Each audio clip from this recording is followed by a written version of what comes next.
Good morning. This is a meeting of we actually have a quorum here, guys.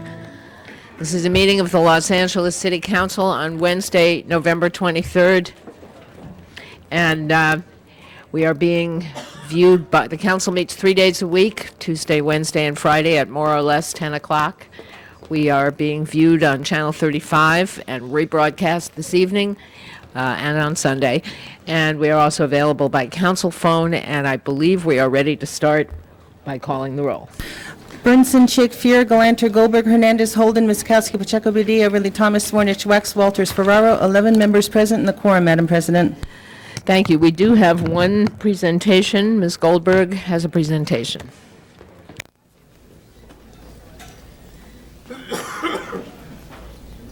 President, members of the council, it is with very mixed emotions that I make this presentation because while I'm happy to make the presentation, I'm sorry to announce that Alice Lepis will be retiring on February 25th from the City of Los Angeles after 31 and a half years of service to this city. Alice was born in New York, raised in Los Angeles, graduated from North Hollywood High School, also from the University of Southern California, with a bachelor's degree in marketing and finance and a master's degree in economics. She began her career with the city in 1968 with the Department of Public Works Bureau of Accounting, and in 1969 promoted to Citywide Planning Division. And I'm not going to read all of these, but she's had a varied career in a lot of different departments, including working on open space and conservation elements of the general plan. In 1976, she was promoted to senior city planner and led the transportation and data support section. Was instrumental in the initial planning of the Wilshire Starter Line, the Downtown People Mover, and freeway transit. In 1979, she joined the Department of Transportation, and in 1980 became the city's first female principal transportation engineer.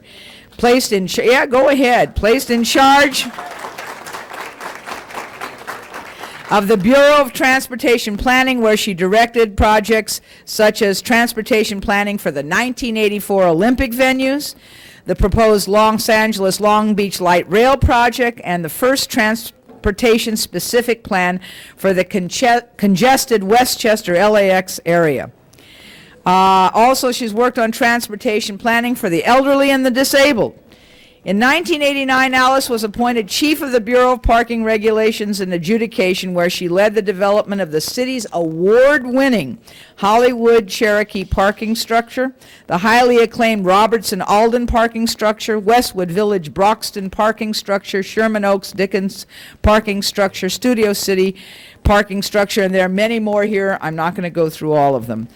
Alice has been invaluable in assisting the Community Redevelopment Agency in its efforts to revitalize Hollywood and in helping new Hollywood parking facilities. And I want to tell you that our office has, come on up here, has truly enjoyed working with you.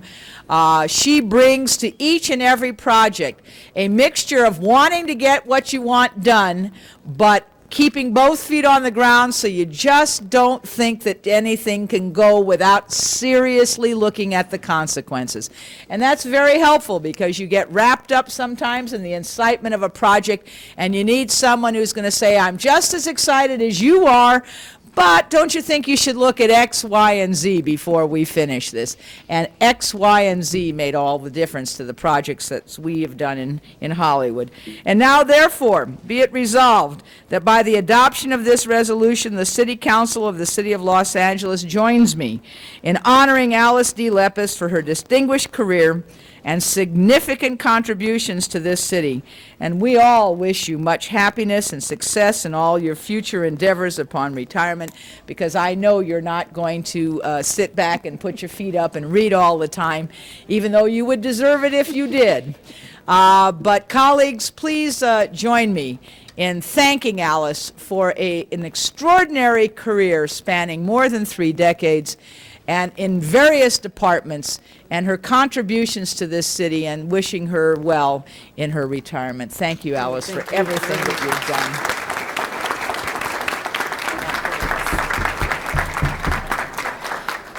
Thank you very much. I guess that if you have to resort to a one-page description of your entire career, there's nothing more beautiful than a council resolution.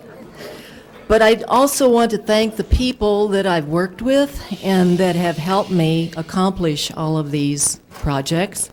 And at least not only have we planned, but we've implemented, and that's one good thing. But I want the people to stand. Frankie Banerjee, our general manager, Jim Sherman, our parking administrator, and our staff from parking regulations and the rest of OPM. And they have all been instrumental in helping us do the work for you and for your citizenry. Thank you very much. Madam President, Yes, we have several people who want to talk. Mr. Ridley Thomas was actually first. And if you would hit the buttons, and I would hit the button, I'd know. I'm sorry, Mrs. Walters was actually first. I just had the wrong thing on here. Thank you very much. Alice, I can't see you for the post. Now I can see you. When I came in, Jackie was just preparing to make the presentation. I was shocked to my socks when it said you were retiring. What are we going to do without you around here? I just want to let you know how much I've enjoyed working with you and Delpha Flad, my chief of staff, and others in my office. We really appreciate your approach to assisting, trying to help council office get done what they feel they need to do. And you're very pleasant at it besides. And I wish you the very best in your retirement. Keep well and enjoy. And we hope that we'll see you again sometime. Okay. Oops, Mr. Ridley Thomas. Thank you, Madam President, members of the council. Alice, we rise simply to say that on behalf of the constituents of the 8th Council District, particularly those who have benefited from the good things that have happened most recently in Leimert Park with new parking lots, landscaped and properly maintained, and the way in which you worked on that project, it is the sentiment of my staff as well as myself to say thank you for assisting us in the professional and forthright manner that you did. We are better for it. That community is better for it, and we wish you well as you go on to do other things, not the least of which is enjoy your retirement. Thank you so much. Very much. Mr. Hernandez. you know, I also wanted to stand up. I was listening to Ms. Goldberg's words when she was talking about, but she kept on saying Hollywood, and I thought she was meant to Council District 1 every time she was making reference to you, Alice. And I also wanted to commend you. I think you were a straight shooter. I think that basically you ultimately helped us tremendously with a lot of the issues in my district, particularly dealing with parking management, traffic management. And I always talked about the schools and the importance of the schools and respecting the community needs. And ultimately, you did a tremendous job for us, and I just wanted to also recognize you for that and thank you for that myself. Thank you, sir. Ms. Mizikowski. Thank you, Madam President. I've enjoyed working with Alice for a long, long time, and I think one of the great talents you brought to the last arena that you worked in terms of the transportation and off-street parking comes from the fact that you started in the planning department.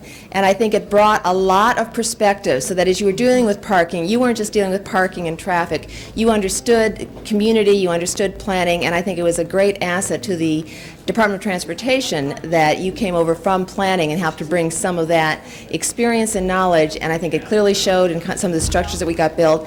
And you probably had a little bit of community redevelopment director in you as well in terms of how effective you were in looking at some of those parking monies and parking projects innovatively and creatively so that they really helped do public-private projects in the manner that we've all talked about, and you helped really deliver. So you are going to be, you're a major asset that's going to be sorely missed here, because there's very few others who really understand the off-street parking funding process, its history, and what it can do. So I'm very sorry to see you leaving, particularly because we have some projects just about to start. But Yes, but at least they're starting. okay, thank you.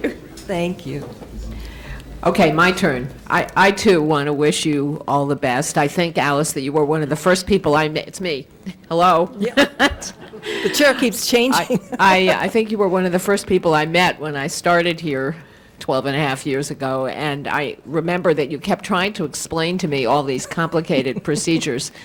So I first of all want to thank you for your patience in doing that, and I also want to thank you for your patience in working for the city for 31 years, and tell you it's nice to see you looking, smiling, and happy as you contemplate not having to get up in the morning. Jeff Druyan's advice is the first thing you do is you throw away your alarm clock. But I certainly want to wish you well and thank you for all your years of hard work. Thank you very much. Madam President, just... Now we got somebody else, Mr. Yeah. Fewer. I'm sorry, just Slow at the for one switch. second, Madam President. ahead. Alice, I just wanted to very briefly add my congratulations on a career in which you've accomplished a great deal for the city. We have worked extensively together on so many projects, and I know I speak for my staff as well as myself and my constituents when I say, good luck with everything. Look forward to a marvelous retirement, although we're all kind of skeptical that retirement is truly what you have in mind. Best of everything. Thank you. The general manager of the department also wished to say something. I I didn't guess we realize could let that happen. Thank you, council members. I'll keep it brief. You'll owe us for this. Well, Alice is a very, very special person to all the department. And, you know, I first met Alice when I was working at the redevelopment agency, and Alice was working in the planning department. And that was probably about 25 years ago. But Alice has really been a role model, and we've talked about the many different projects that she's worked on. But for women in the city moving ahead between planning, engineering, and all of our different operating services, Alice has really been out there and really will be a hard act to follow. We really appreciate everything she's done, and thank you, Alice. Thank you. Thank you very much. Okay, I think we're Let's go done. back and take a couple of pictures. Thank you, Ms. Goldberg. Okay, next item. Approval of the minutes, Unanimous vote. commendatory resolutions for approval. Unanimous vote. Madam President, before beginning the regular agenda, there are several items to continue. Council has a request to continue items 1 and 2 to March 29th. Without objection, that'll be the order. Item number 3, applicant consents to continuance to March 8th. Without objection, that will also be the order. Item number 10, Councilmember Pacheco requests that be continued for 1 week to March 1st. Just so you know, there is somebody here who wanted to comment on that, but if we're going to continue it, I mean, if there's no objection to continuing it, we will continue that until, I'm sorry, say again, March 1st. March 1st. And items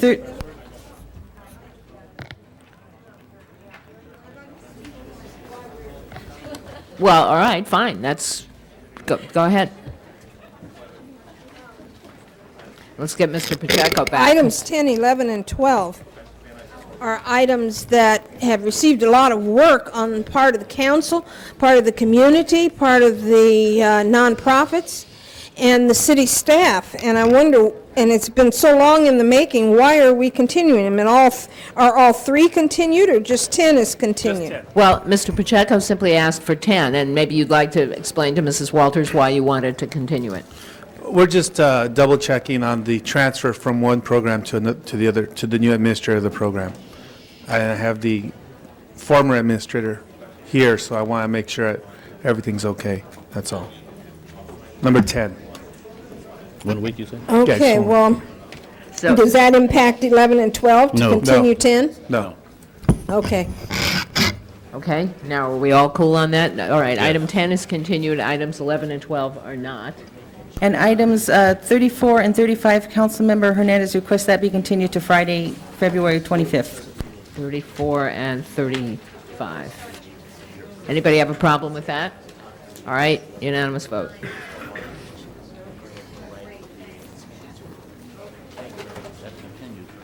And I was told earlier that item 5 might be continued. Does anyone have any word on that?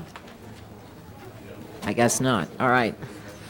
In that case, let's go to the next item. Items noticed for public hearings, item number 4, I need a motion from the floor to deny the application. This is in Council District number 9. Item number 4. I'd like to continue this 2 weeks, please. All right. The request of the council member of the district will continue item 4 for 2 weeks, which is March 8th. That was quick. Let's try to do the routine ones. Mrs. Chick has asked, because she has a special speaker here, if we could take number 43 out of order. And I just want to get done with anything else we can get done with, and then we'll do that. Yeah, let's go through the agenda. Items for which public hearings have been held, items 5 through 27. All right, we do have some cards on 5, 8, 12, and 13, and 25. So we'll call those special and take the others. And items 9 and 24 should be taken together, so you might want to call those special also? Yes, let's call 9 and 24 special. We also have cards on 9. I'm sorry, I skipped that one. Let's do the cards again. We have cards on 5, 8, 9, 10, 11, well, 10 we've continued. 11, 12, there's no card on 13. 15, 25, that's it for the list you gave me, so. All right, so we'll call 18 special as well. All right, let's act on whatever's left of that.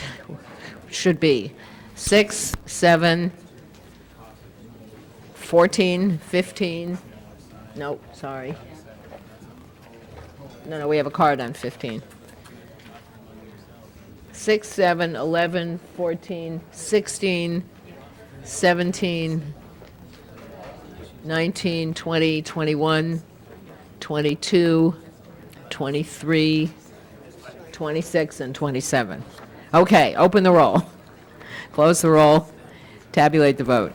13 ayes. Those are approved. All right, and the rest of them are those for which hearings have not been held, right?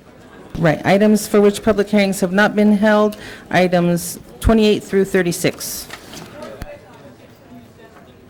All right, forthwith on 16 and 17. Now, are you messing up my system here by putting all these extra cards in here? I hope not, too. It's only if we get new numbers. Also forthwith on items 11, 12, and, Well, we haven't done 12 and 13 yet. oh, we haven't. No, Okay. because we have cards on those.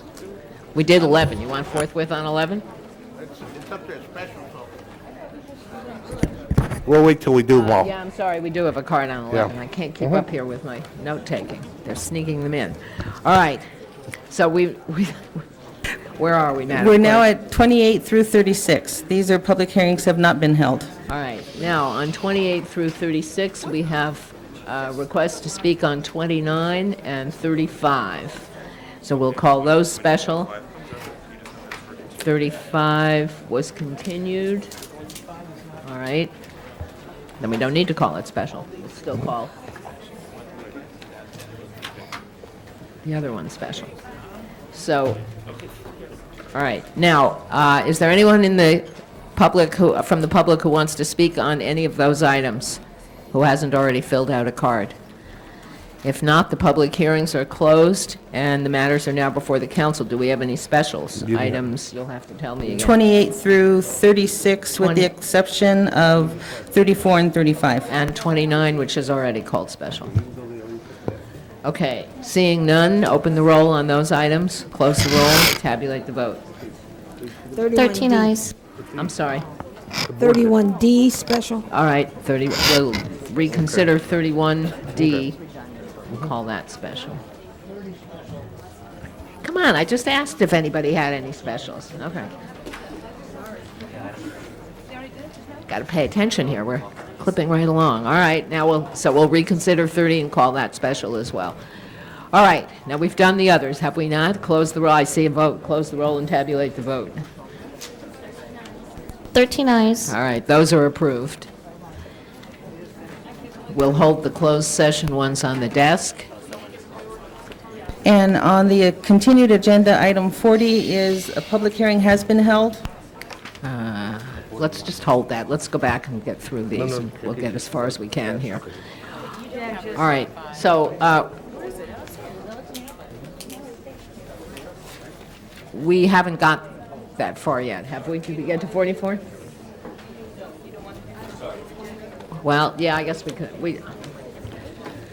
All right, let's do the continued Okay. agenda. Item number 40 on the continued agenda, public hearing has been held.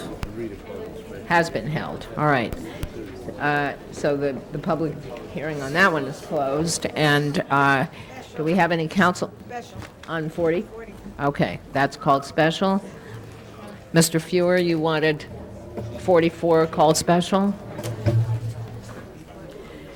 And 42, okay. Anybody want to go for 41? That's all we got left. Any bids for 41? No bids for 41. Let's vote on 40. Let's open the roll on item 41. Close the roll, tabulate the vote. 13 eyes. All right, unanimous vote, that's approved. Forthwith on 41. Okay, moving right along. Now, Mrs. Chick, you had asked to take 43 out of order, so we're going to go to item 43, and you're on. Thank you very much, Madam President. I'd like to ask Merrick Bobb to come to the center table. Please, colleagues, while Mr. Bobb is coming forward to briefly address us on my motion, which I think is very self-explanatory, but for the public's understanding, we are hard at work, so is our police chief, our police commission, in trying to address some very serious problems in the Los Angeles Police Department.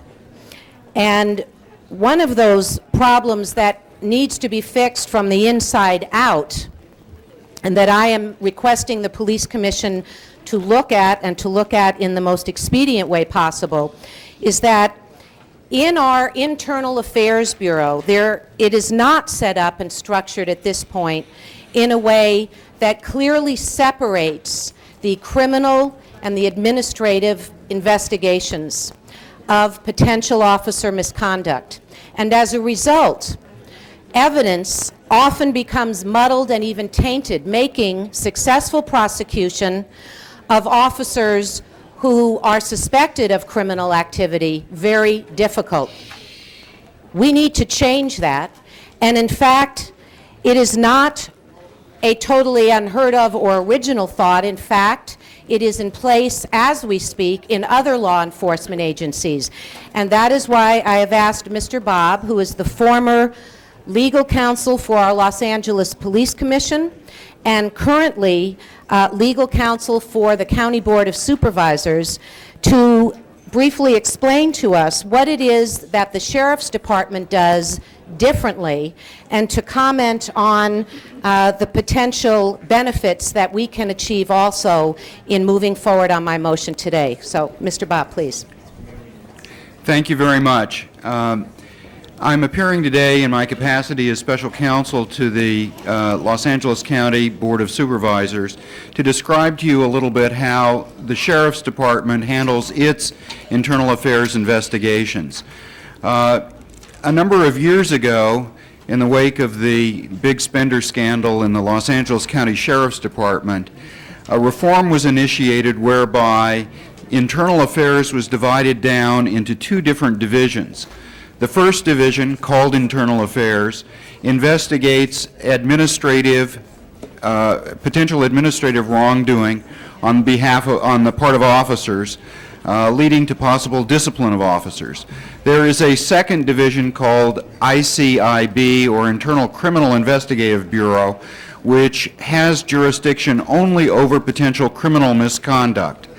That reform, which has been in effect in the Sheriff's Department for a period of some 10 years, has facilitated communication and facilitated cooperation with the District Attorney's Office in those instances in which the Los Angeles County Sheriff's Department has referred matters over to the District Attorney's Office for consideration for criminal prosecution. As Ms. Chick has described, it is a measure that manages to keep the administrative investigation separate from the criminal investigation and therefore preserves the integrity of each of those investigations. I would like to point out that within the Los Angeles Police Department there are the seeds of this kind of divided function. There is within the Los Angeles Police Department now, in Internal Affairs, a group called SOS, or Special Operations Section, which does investigate criminal wrongdoing. I believe that that unit could be expanded. One cautionary note, do keep in mind that under Section 202 of the Charter, the Los Angeles Police Department, unlike the Sheriff's Department, has extraordinarily tight time constraints. One of the reasons that the Los Angeles Police Department has to date been unable to do this is because it is often difficult to have a criminal investigation and an administrative investigation on separate tracks. Nonetheless, I believe that it has proved to be a useful prophylactic device within the Sheriff's Department, and I'm happy to answer any questions any council members have about it. Well, let's find out. Ms. Mizikowski is, just sit tight. She had her button pressed before you started, but there may be other questions as well. Go ahead. Thank you, Ms. Glanter. I think this idea, what is in the motion here, makes an awful lot of sense, and it's something that clearly we ought to send to the department and the commission to react to. My concern is, and in fact, having seen the working paper for the police commission in terms of their handling all of the items that might come out of a board of inquiry, already has talked and addressed the issue. In fact, as a separate working group that they want to address is the whole internal affairs mechanism and how it will be set up as they review the board of inquiry report. So the only hesitancy or question I have is that I would like to amend the motion to say that this go to the police commission to be reported back as soon as possible, but within the context of the board of inquiry report and their own investigation about that. I would be concerned if we start asking the commission to start giving us reforms in a piecemeal manner when they are going to have a whole comprehensive group of reforms and qualitative discussions and analysis themselves about all of them together. So I think we can't start, or ought not to start, separating out individual reports back to us, or we're going to create a little bit of chaos in the department. If the seeds are already there and this can be implemented quickly and efficiently, I am hoping that out of the Board of Inquiry report and a number of reforms, some will be able to be implemented very, very swiftly and not take a great deal of time. The other thing that this may raise, and one of the reasons, as Mr. Bob has already indicated, of some differentiation between the sheriffs and LAPD may have to do with some MOU issues, and that was negotiated with the union in terms of what can be done in terms of time limits. So, but I think all of what is conveyed in the motion makes an awful lot of sense. Clearly, I think we are already seeing some problems as a consequence of the way we have done it, and so it clearly is an area that does need change, and we need the department and the commission to report back to us how it can be made better. And my only concern is just the time, and I think it should be folded into the whole package. Mrs. Chick. Certainly, it makes sense to leave it up to the commission, since we can only request to begin with from the commission. We can't direct, we can't order.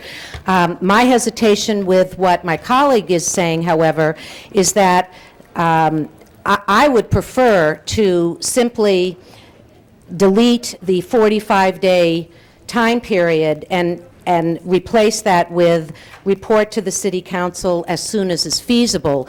Because if we include in the motion a direction that this be folded in to the full report, we don't have any idea at this point how long it's going to take. Yesterday, in talking with some of the people over at the commission who are involved in this, it sounds like their investigation or their report coming back could take many months.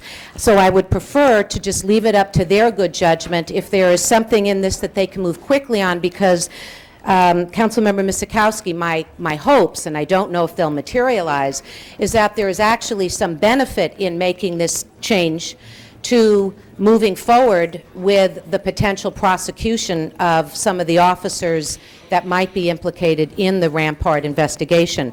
I don't think we actually have a difference. I don't want to put a specific time constraint on a commission that has a big task before it, but I would rather leave it up to them to decide whether to bring it back as part of their full report, or if they possibly decide that it's beneficial to bring it back separately. So what I'm suggesting is that I remove the report to City Council in 45 days and say report to City Council as soon as is feasible. Okay? Anybody else? Mr. Holden. Yeah, once again, Madam President and members of the council, I mean, I'm not going to vote no against this proposal, but I think we're just trying to do too much. And in doing that, much of the information that we need in order to prosecute is going to get lost. People, for the most part, are going to be confused. Now, you're talking about what's happening in the Sheriff Department as relates to administrative investigation, criminal investigation, fine. Look at the track record of the Sheriff Department as it goes around, you know, abusing people's rights. I mean, it doesn't deter any action on their part. Now, it's suggested in this motion that if we had a criminal investigation unit in place, that a rampart situation would not exist. How can you make a statement like that? Or not likely to. You can't make a statement like that. It's in the hearts and the heads of the individual who just going to do wrong no matter what. Everybody's not going to be perfect. Obviously, in this case, they were not, and they should be punished for it, having violated the rights of others. But I don't think we ought to muddy up the water too much. I know everybody wants to get into the act, but it appears to me at least that this is what they're going to do, and I'm glad that you're taking the 45 days off to report back to the council.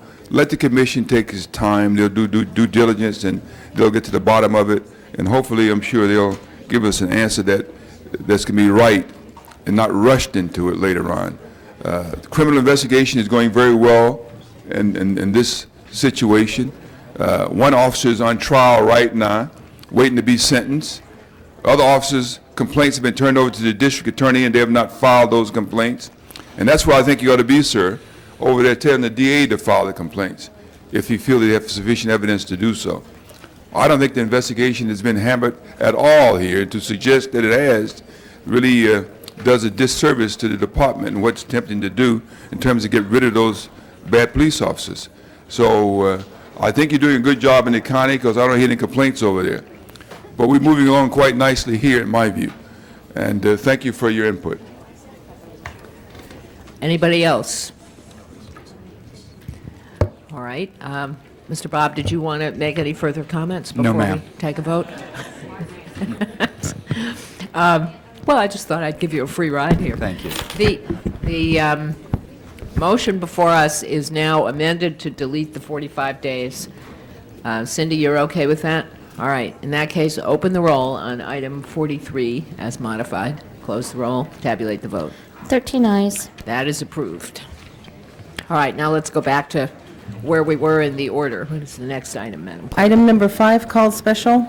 All right. Mr. Wax, yes. Mr. Wax. Yes, just briefly, Madam President, we're going to move to continue item number 5 on the Van Nuys Airport for 30 days. We have barely just received information yesterday from the Airport Commission, from the Airport Department. We've just received some information from the City Attorney, and we have not gotten all the information we've asked yet from the FAA. And we need to have time for the community to absorb the new information. So I'm going to move a 30-day continuance on that item. And then we should hopefully be able to make a resolution on that then. All right. We do have 3 people who wish to speak, and since they're here, I'm going to give them the option. If they need to speak today, we'll do it. Otherwise, I would recommend that you wait until the item comes back. Anybody on item 5? All right, in that case, we're continuing item 5 for 30 days to March 24th. Okay, next item. Item number 8, called special. Item number 8, we have several cards. I believe we already had a hearing on this, did we not? So we need a motion if we're going to have another hearing. Don't everybody else up here talk to me yet. Do I have a motion to hold another hearing on item 8? One of them is on 8 and 24, so, all right. Seeing no motion, the item is before us. Do any of the council members have anything to say on item 8? Seeing none, open the roll, close the roll, tabulate the vote. 13 ayes. That is approved. Next item. Items number 9 and 24.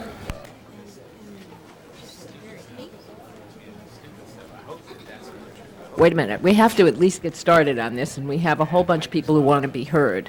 Now, item 9, We have also already had a hearing, have we not?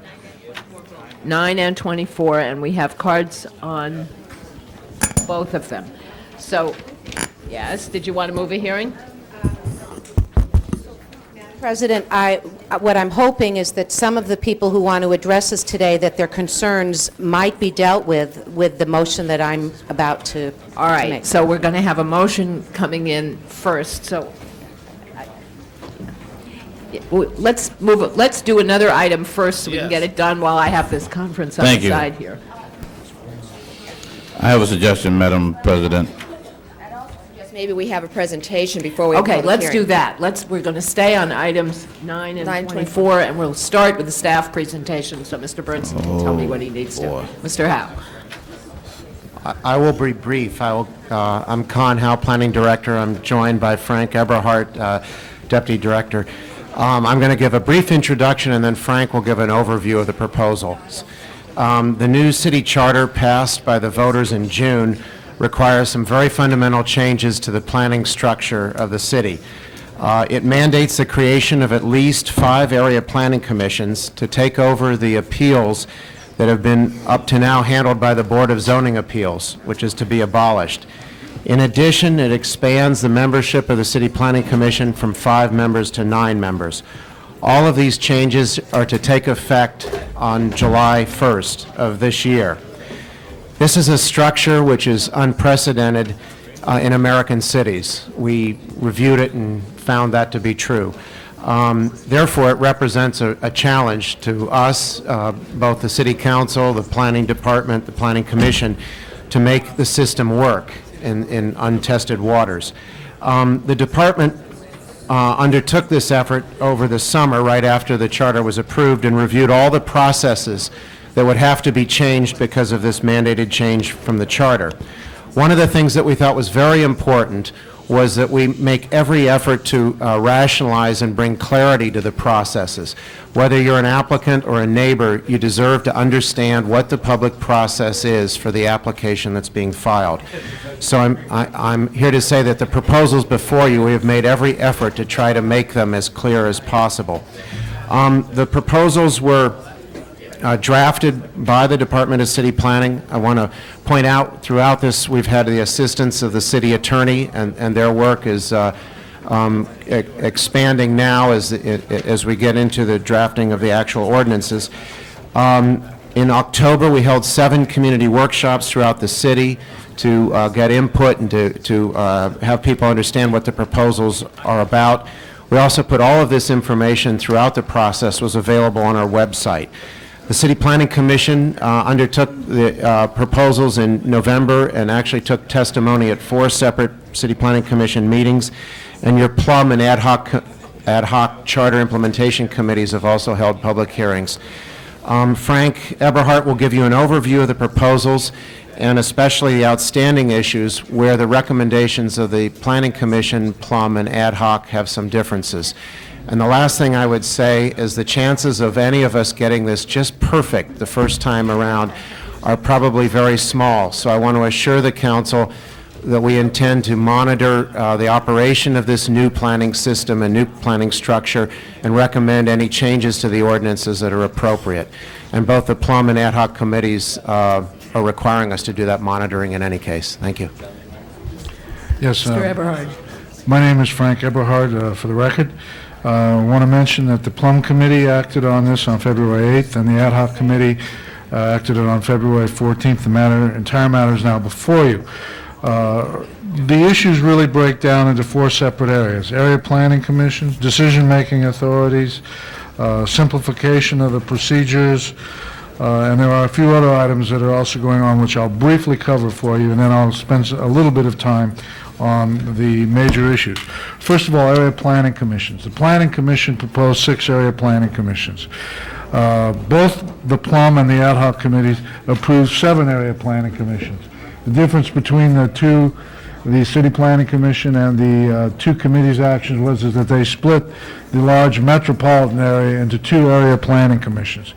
There is one difference between the Plum Committee and the Ad hoc Committee action. The Plum Committee included the entire Mulholland specific plan in the South Valley Area Planning Commission, whereas the Ad hoc Committee did not take that step and left it in the various pieces in the various area planning commissions, which are divided by Mulholland. The next area which has received a lot of attention is the decision-making authorities. Based on the creation of area planning commissions, new decision-making and appeal authorities had to be designated as a part of the city's action. This is what was done is pretty much controlled by the provisions in the new charter itself. One, for conditional uses, it required only one level of appeal. Quasi-judicial matters, that is conditional uses and things like that, were delegated to the area planning commissions, and legislative matters were delegated to the city planning commissions. However, the charter does allow that by ordinance that these particular delegations can be changed. Further, items that end at either the area planning commission or the city planning commission can be subject to what is now considered Prop 5, but under the new charter is called Section 245. We'll use those terminologies interchangeably just to keep it simplified. The Planning Commission proposal, very simply put, was that the Zoning Administrator Office pretty much continues to do what it does today. The area planning commissions, with some changes, do what the Board of Zoning Appeals previously has done. The legislative process, other than the fact that it might go to an area planning commission or a CPC, still would end up at City Council. The principal change that I'd like to mention is the City Planning Commission created a new category called Public Benefit Category. All the types of uses that are included in that are on this chart that Mr. Sutton is pointing out now. There were 3 different recommendations for that. The City Planning Commission includes all of these particular categories in a process which involves the director, after public hearing, making a decision, and that being appealable to the City Planning Commission. The Plum Committee decided that some of those would be retained in that category, others would be put in the commission conditional use category, which is appealable to the Planning Commission. And finally, the Ad hoc Committee delegated all of these matters to the Zoning Administrator, which would then end at the Area Planning Commission unless subject to Prop 5 or Section 245 of the City Council. Other things that were done which have not really been a major issue here: 59 separate processes were reduced to 8 as a part of the Planning Commission and your various committees' actions. Language was standardized relating to various processes. There were a number of code amendments. I'll mention a very few of them because they are important. One was thresholds for legislative matters, which would be delegated to the area planning commissions, essentially follow the site plan review standards, a deadline for council to act on zone changes, procedures relating to processing of multiple applications where no longer do matters have to follow dual or triple tracks. They can all be consolidated into one track. Again, the differences have related around, one, what to do about Mulholland specific plan, whether that should be included in the South Valley Planning Commission or whether it should not. There was considerable discussion also at the ad hoc committee meeting what to do about hillside cases. We have provided each council office with a list of the various separate alternatives or options that were discussed by the ad hoc committee, and unless there are questions on that, I will not go through each one of those. Finally, again, I mentioned the public benefit permit process, where there are the Planning Commission, the Plum Committee, and the ad hoc recommendations. I won't go into detail on each of those, but we'll be certainly very happy to respond to any questions that you might have, in sake of brevity. I'm glad somebody can keep all this straight. Mr. Sutton, did you want to add anything to this? All right, we have lots of council members who want to be heard. I'm going to call first on Mr. Burnson, who is chair of the Plum Committee. Yes, Madam Chairman and members of the council, I want to first commend the department for doing an outstanding job on a very unique and difficult task, and they did it in a timely fashion, and they came back with what I think is a very, very good plan with some minor changes, and I mean they're basically minor. At this time, I'd like to move the Plum Committee report with the exception of two items which we have consensus, I believe, on these two items. That's item 12, the child care facilities, and, pardon me, it's on child care facilities or nurseries, schools. It's 13, excuse me, not 12, it's 13. And those would be in the CPC rather than in the APC. And also on item 16, hospitals or sanitariums. Wait, is everybody following what a CPC and an APC is? Well, I think so. The CPC is the Central City Planning Commission. The APC is the Area Planning Commission. Okay, go ahead. So those two would then move from the Area Planning Commission to the City Planning Commission. And I would so move. Basically, I think we have pretty much a consensus. We've hashed this out.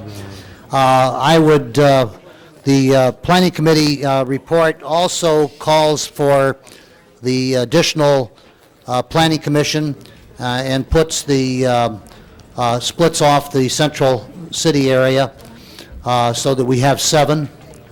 Also, there was debate about the Mulholland corridor, and essentially we didn't feel that it made sense to have one side of the street be on one planning commission and the other side of the street be on another planning commission, because that could create conflicts in what was going on in the corridor itself.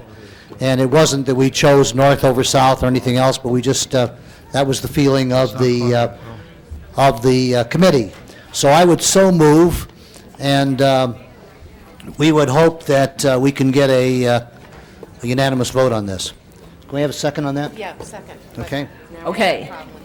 Are you done? Ms. Chick is next, as chair of the ad hoc committee. I also want to praise the Planning Department, the Planning Commission, and all of the members of the public that participated in this very thorough process. I do want to hear from our city attorney.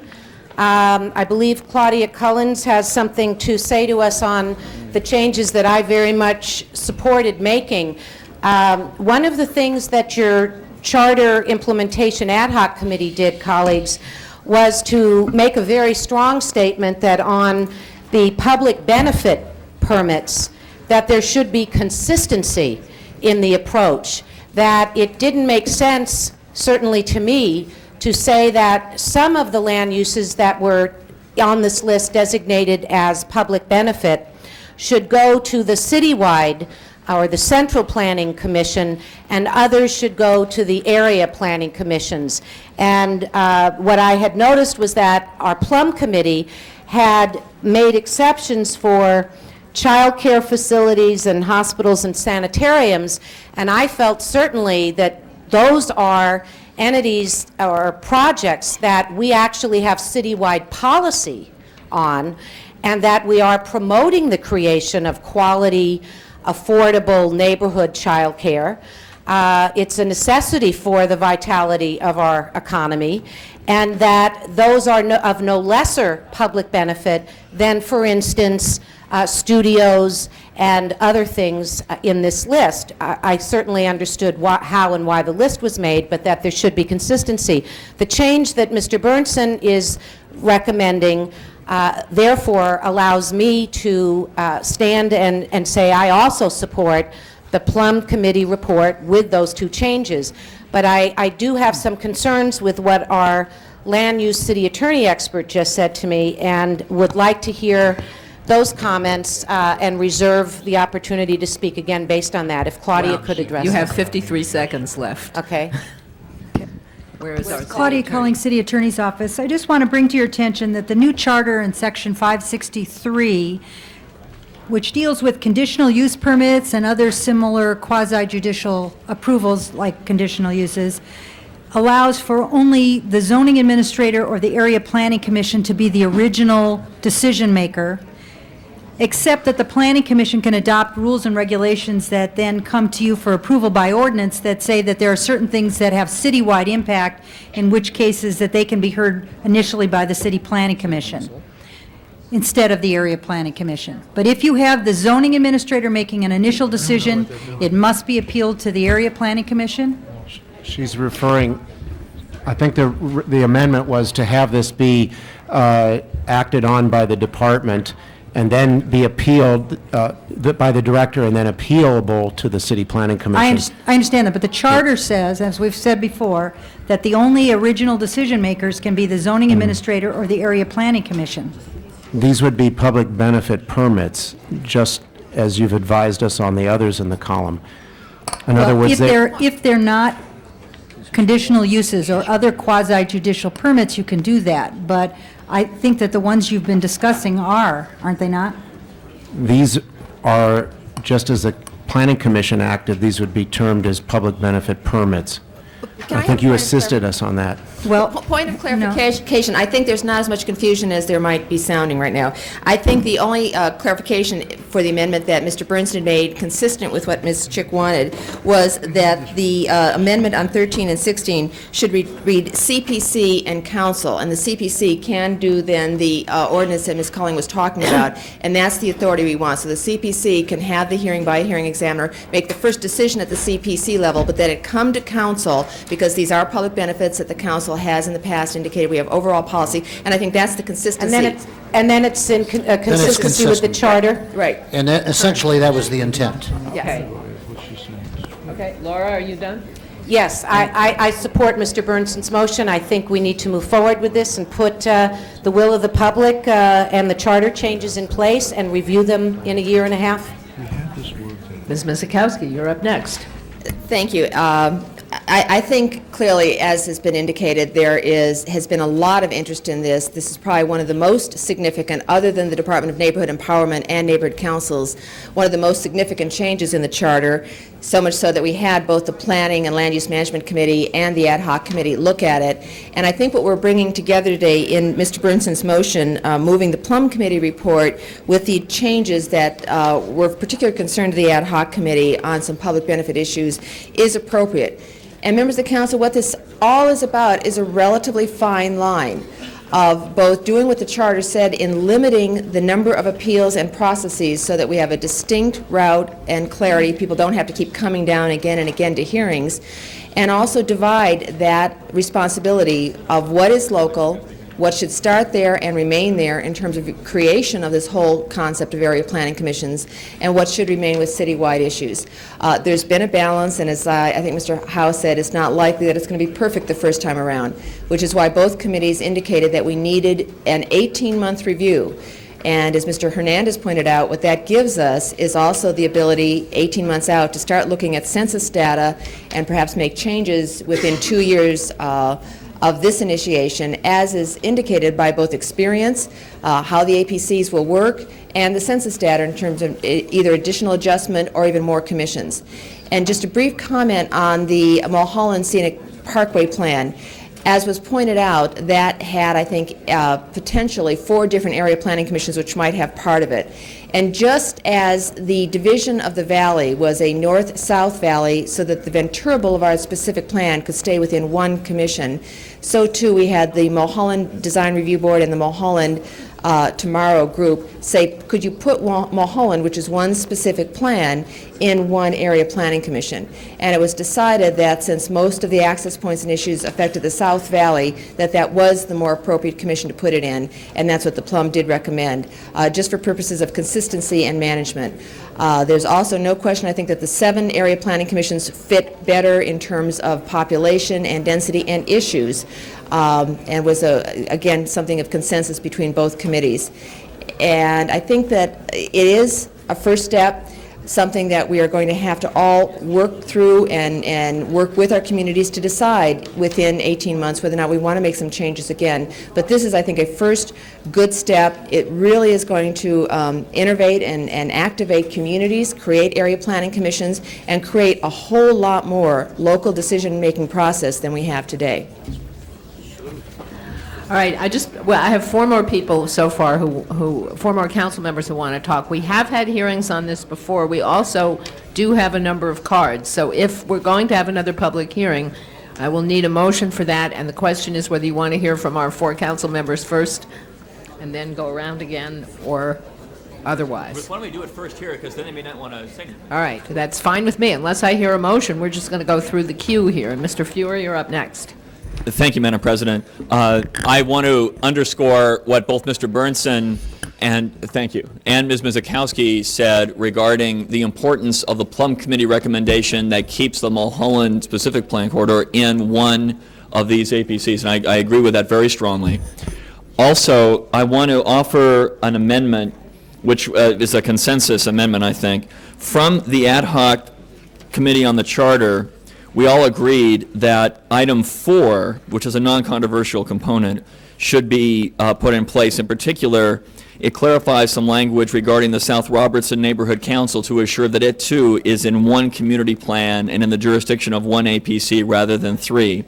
The other 2 elements of 4, I'm also going to move unless they're redundant, because they just refer to a report back in 18 months and assuring that we get the most public participation in these things. So I'm going to move item 4 to assure that one of the most successful neighborhood councils in the city not be undermined, but rather promoted by the activities that we're engaging in today. And with that, I think we should move forward with the Planning Committee report as has been amended thus far. All right, Mr. Wax has just a procedural point here. Yes, Madam President, on item 25, we're going to move for a 2-week continuance. There was a request from the applicant to continue it for 2 weeks. I thought we had come to a resolve on this. As far as I'm concerned, we have come to a resolve on it out of a courtesy to allow the applicant the additional time to discuss his plans with the homeowners. I'll permit that for 2 weeks, and if they don't come up to an agreement, we'll stick with what we have. But I move a 2-week continuance on item 25. All right, there being no objection to that, I trust. Item 25 is continued for 2 weeks, and for those of you who have signed up, we'll see you in 2 weeks. All right, Mr. Hernandez is next. Madam President, members of council, I was just looking at our chart of current commissioners, in case everybody doesn't know that one of the commissioners comes from CD3, another commissioner comes from CD4, one comes from CD5, and 2 come from CD11. I kind of mentioned that because if succession was to happen, there'd be no planning commissioners for the inner city of the city of Los Angeles, and I think that's what this whole movement is about. Mr. Burnson's confused. I guess he thinks CD3 is in the inner city. No. I'm talking about the planning commissioners that currently exist in the city of LA, that currently exist. And I think that that's part of what this movement is about. Now, I start that way because I say that's part of what this movement is about, is because I've always talked about the tale of our many cities. And clearly, we have one part of the city that has been planned more accurately than another part of the city. Another part of the city and the inner city just kind of happened. Initially, downtown LA, when I talk about Westlake, Pico Union, it was housing for the service workers who work downtown. It was not family housing. And what ended up happening is, all of a sudden, families moved there. And we are dealing with the issues of no open space, no parks. We're dealing with the issues of no schools. We're dealing with the issues of many kids on the streets and traffic. And so how you make up that difference is extremely important. And that's why I support the plan for 7, because one of the smaller planning areas now becomes the most densely populated, where 400,000 people. Now, in dealing with these issues, I think it's important that we understand the category of public benefit. And what do we call a public benefit? Jobs definitely is a public benefit. Under which category would we be reviewing as planners? Under which board? For example, domestic violence shelters. The domestic violence shelters, I believe, and we can confirm this, but it's handled by zoning administrators, and then it would be appealable to the area planning commissions. So to the area planning commissions, not the citywide one. And they how about alcohol drug treatment centers? I believe it's the same thing, zoning administrator and then area planning commissions. Okay, and how about homeless shelters, cold weather shelters? Let me check with staff on that. Yeah, I'm pretty sure it's the same category. I believe it's the same. Yeah. Now, I kind of want to throw that out because when we talk about public benefit and the realities of a whole city, we as a council also dealt with the issue of local control. Our reality is, as a city, is you got to put these facilities someplace. And if every community is saying you can't do that, what's going to end up happening? And I thought that's what the public benefit category was about in terms of the citywide planning commission. And I wanted to throw that out because I understand there's going to be a review of this process, but it's extremely important that that review happen. There's no question in my mind that I've been building a particular type of housing in Westlake that deals with social services because of the issues in that community. But I also think that when we talk about area planning councils, let's understand what NIMBYism is really about. And let's understand how every community has to share the burden. And that has to be part of that review. Where are those applications being denied? Where are they being accepted? How is it that we're creating a citywide environment to deal with the social needs of a city? Okay. Do we have any further answers to the question, or shall I call the next speaker? Is directed to CPC. There, I'm sorry, that we did confirm which shelter? The Shelter for the homeless. Shelter for the homeless is handled by the director or designee and then by the citywide planning commission. Right. So, I mean, and I was trying to figure out why the distinction. But I want to hear public testimony, then after that public testimony. Okay, we have several more council members, and I'm just going through the queue unless I hear any motions at all. Ms. Goldberg. Well, I was going to move a 10-minute hearing, and the reason I've heard the public hearings already, but the reason I do that is because this is a massive change, and I think the more opportunities we give people to be heard, the better. I agree with you that we're not going to get it perfect the first time, but we ought to get as close as we can, and I think we ought to hear people, even though I know we have a lot on our agenda. All right, so you're moving A 10 minutes 10-minute on hearing. each side? Yes. We have some each sides here, I believe. All right, I have three more people who've signed up to speak. Do you, Mrs. Walters, Mr. Wax, and Mr. Hernandez again, do you want to wait until we've had the hearing? I'll wait. All right, in that case, we are now going to open a public hearing, and we have, all right, okay. Now, I have cards on, let me get them all together here. I guess we have them all together. All right, these are broken down as into fors and againsts. Shall we start? All right. Do we have a Mr. Burnson, do you have a preference whether we start with the fors or the againsts? All right. In that case, we'll start with the againsts. Joan Lux, followed by Marilyn Stout. That seems to be the against.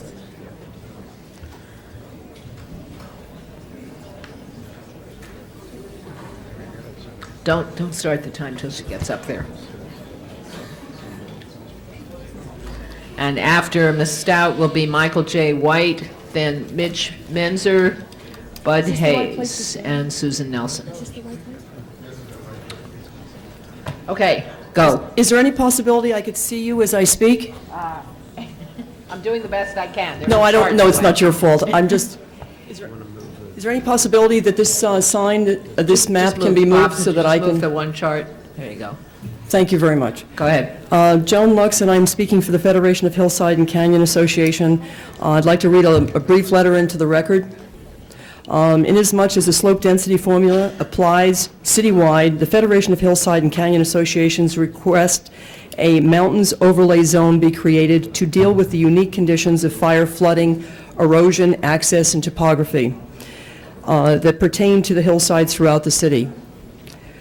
We recommend that any qualified project within the overlay zone may be appealed to the Citywide Planning Commission by the affected city council district or aggrieved individual after being heard by the appropriate area planning commission.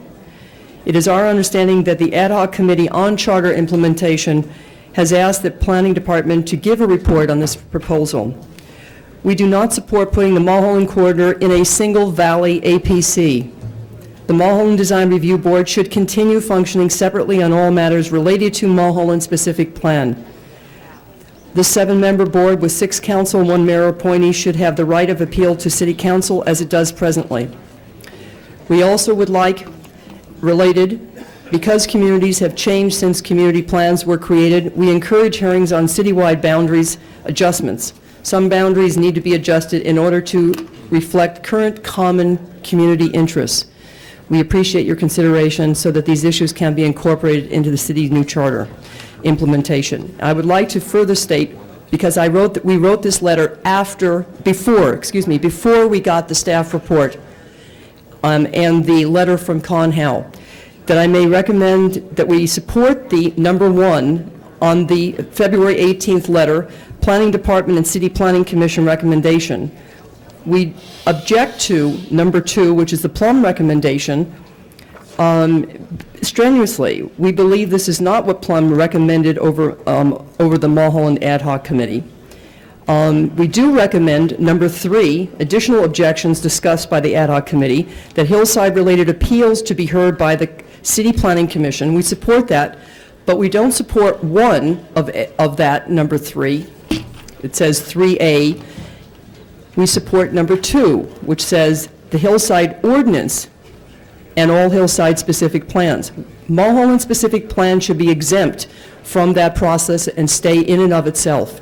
The other design review processes are part of the hillside area and should be included, but it should be based on slope density. That should be the criteria, slope density. That's a very easy formula. It exists within the city. So Can I ask you to wind up? wind it now so I up. can- Absolutely, I understand.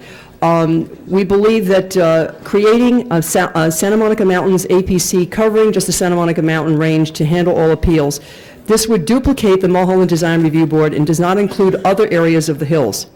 Of course, we recommend education. No matter what, education is essential.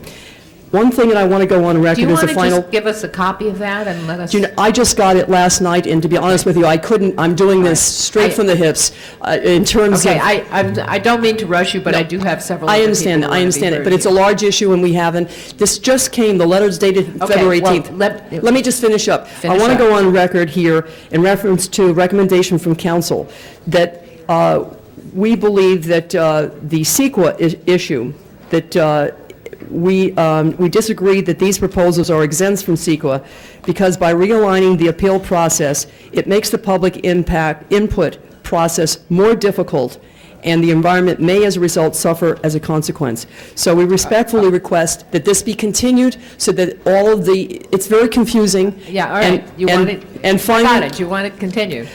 We want it continued, and to be honest with you, we didn't even know what Section 245 of okay. City Council was. Thank you. And I thank you very much for your time. Marilyn Stout, followed by Michael J. White. Good morning, honorable members of the City Council. I sent you a 3-point letter last week, and I'm going to read it right now. Could you summarize it? 3 points. You're lucky. And besides Depends that, on your point of view. And besides that, I have some envelopes of documentation to hand to the City Council. All right, go ahead. Our modern democracy was invented in the first 2 paragraphs of the United States Constitution. That is the preamble and the paragraph telling about the legislative department. The legislative department is supposed to write the laws, appropriate the money to carry out the laws, and supervise the chief executive. Okay, but when the moneyed interests persuaded people to vote for the 300-page charter, they were trying to create a dictatorship of the moneyed interests through the mayor's office to undo democracy in Los Angeles. You do not need to adopt or implement any provisions of this 300-page charter that contradict the United States Constitution, and we have documentation for this. What we want to point out is it's a principle of good government that we should never allow anyone to spend money who is not directly elected by the people. But look what you're doing with this 300-page charter. You're allowing bulldozing in the mountains and highly subsidized real estate development to occur on the say of regional planning commissions who are not directly elected by the people, but are appointees from the mayor's office. This is a basic and fundamental thing. What I'm saying is with this 300-page charter, you are putting the public purse on the table, unzipping it, and saying to people, help yourself. This is a way to fiscal disaster. Now, so we want you to look at this. All right, and if you would hand it in, we'd be delighted to do that. And if I may summarize your position, you'll tell me if I'm wrong. You don't think we should adopt this ordinance at all? On the charter, I think it's very... No, this is not the charter. This is what's before us today is the ordinances to implement provisions in the charter. And if I heard you correctly, you said you did not think we should do that. And I really need to call the other speakers. Okay, now what, you asked me a question, and I thank you, because All right, I'll it's got answer... a yes or no answer, though. Okay, no. Did I understand you correctly? I think area planning commissions are okay. All right. I think neighborhood councils are okay. But I think the final say has to be made by the city council in any case, because they're the ones that are directly elected and are supposed to control the public purse. Thank you for the clarification. Mr. White, followed by Mr. Menzer, Mr. Hayes, and Susan Nelson. Michael White, Los Angeles Area Chamber of Commerce, and I have with me Scott Schmidt from the Valley Industry and Commerce Association, who I think is going to speak very briefly to endorse what we're saying this morning. The convergence that you see before you in the City Council is the result of a lengthy and deliberative process involving public forums held in all parts of the city, the careful professional efforts of the planning department staff, public hearings before the Planning Commission, and the reasoned deliberations of two committees of this council, the Ad Hoc Committee on Charter Implementation and the Planning and Land Use Management Committee. The issues have been narrowed, sharpened, and focused for the full council's attention. The city government is working. The proposal before you has been developed after thorough debate and in a reasonable time frame. It is now time to move to the drafting stage, turning the recommendation before you, with your approval and blessing, over to those expert in drafting ordinances for council review. There's a July 1 deadline for implementing the charter provisions for area planning commissions and the new land use management processes. And much work left to do before these planning commissions and land use processes will be ready for use by the applicants and concerned citizens. We want to encourage the council to move forward with confidence to the next stage of implementation. Both the Planning and Land Use Management Committee and the Ad Hoc Committee have recommended periodic reassessment of the decisions before you. As ordinances are drafted, additional details will no doubt arise that need resolution in the enactment process. The Planning and Land Use Management Committee and the Ad Hoc Committee have converged in their handling of the 3B process. We believe that this is an appropriate convergence, that the area planning commissions will have lots of work to do.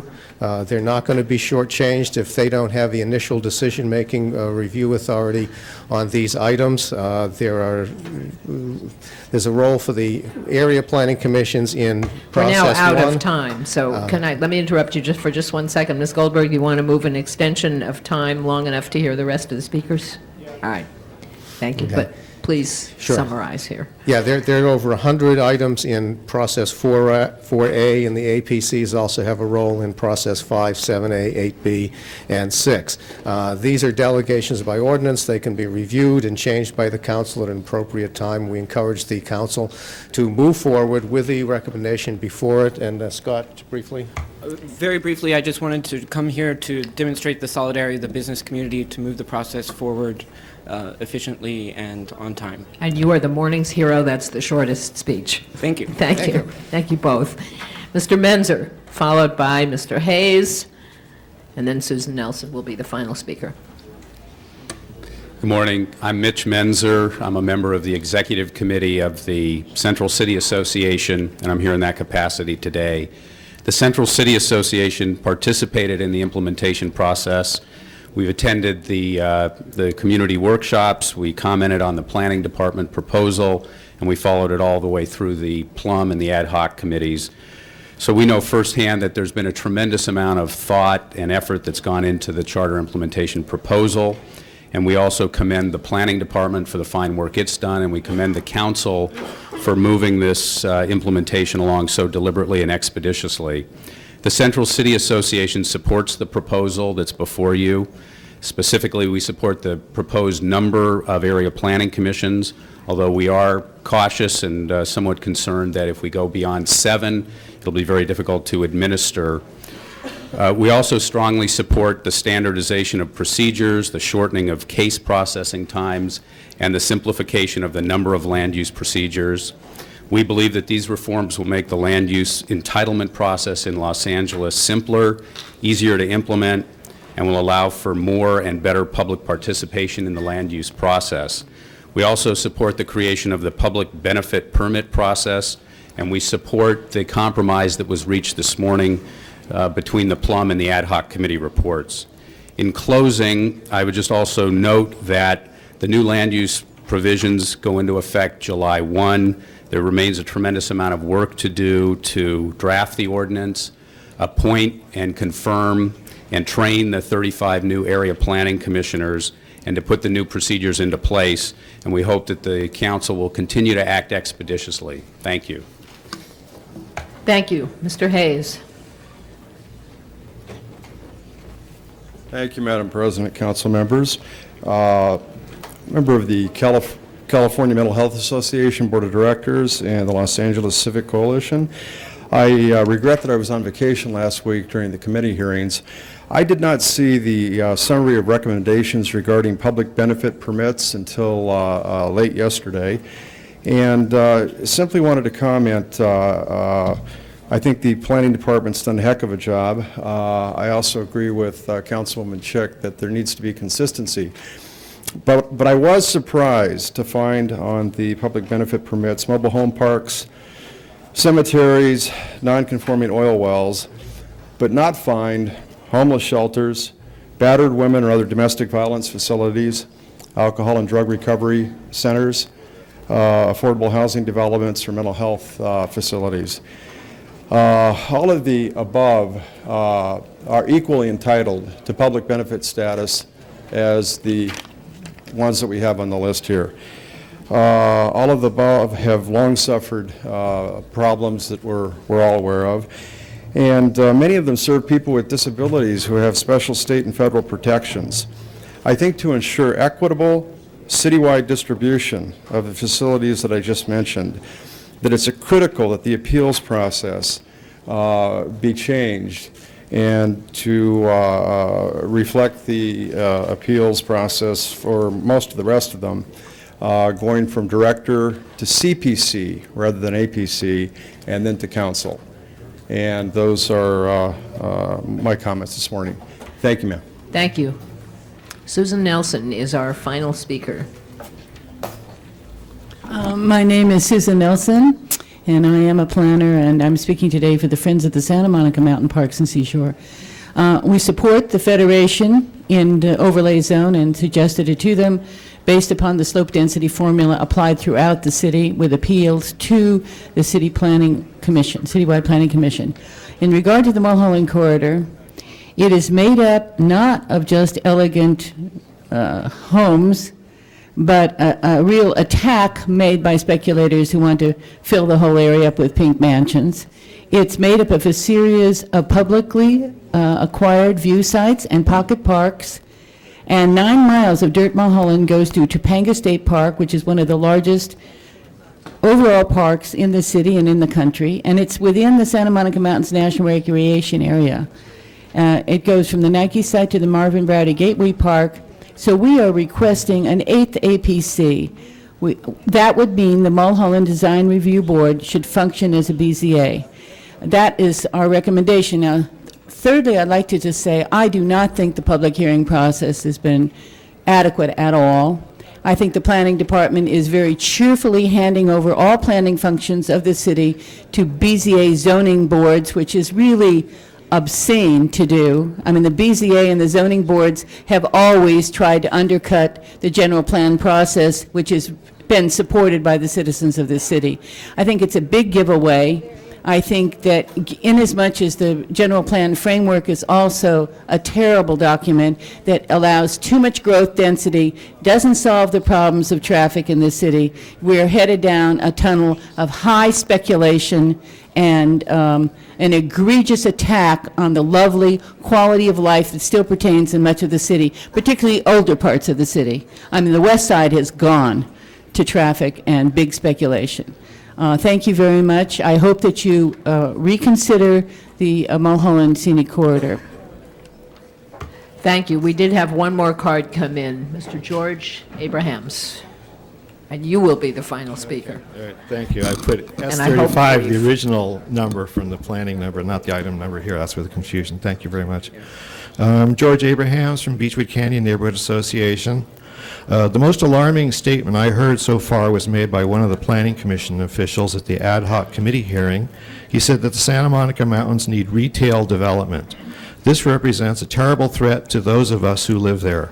We want to save the character of the Santa Monica Mountains, and I reiterate our request for a mountain district. And a mountain district makes sense. We have a community of interest of wanting to preserve the residential and rural environment of the Santa Monica Mountains with adequate open spaces and protected from commercial and special interest development. It is important to save the Santa Monica Mountains for the future of Los Angeles. The mountains between the city and the valley are an oasis for the people who live there and are a refuge from the high-energy environment of the city. A large part of the appeal of living in the Santa Monica Mountains is the fact that you can travel 2 miles to any store you want, but we don't want to have these businesses in the hills. This is the whole point. We do not want any non-residential development or construction unrelated to delivery of city services. We need the mountain district so that we can defend ourselves from this threat. Our investments and our homes are at stake. If the Santa Monica Mountains are commercially developed, then a large part of the appeal of living in Los Angeles will be lost. It will become a less attractive city. Now, Joel Wax has a good idea about an all-mountain district. By including Sun Valley and the other scattered hillside areas, we'd be an even larger coalition for hillside issues and be better able to defend ourselves from the misguided efforts of the Planning Commission. To be effective, an all-mountain district would still need to be a separate APC with mountain residents as members on the commission. An overlay, although better than nothing, does not have the protection that a separate mountain district would give us. Now, we are trying to cooperate with the City Council to make the new charter work, but if you fail to act on this, you will be fueling the forces of secession. They're already circulating petitions in Hollywood.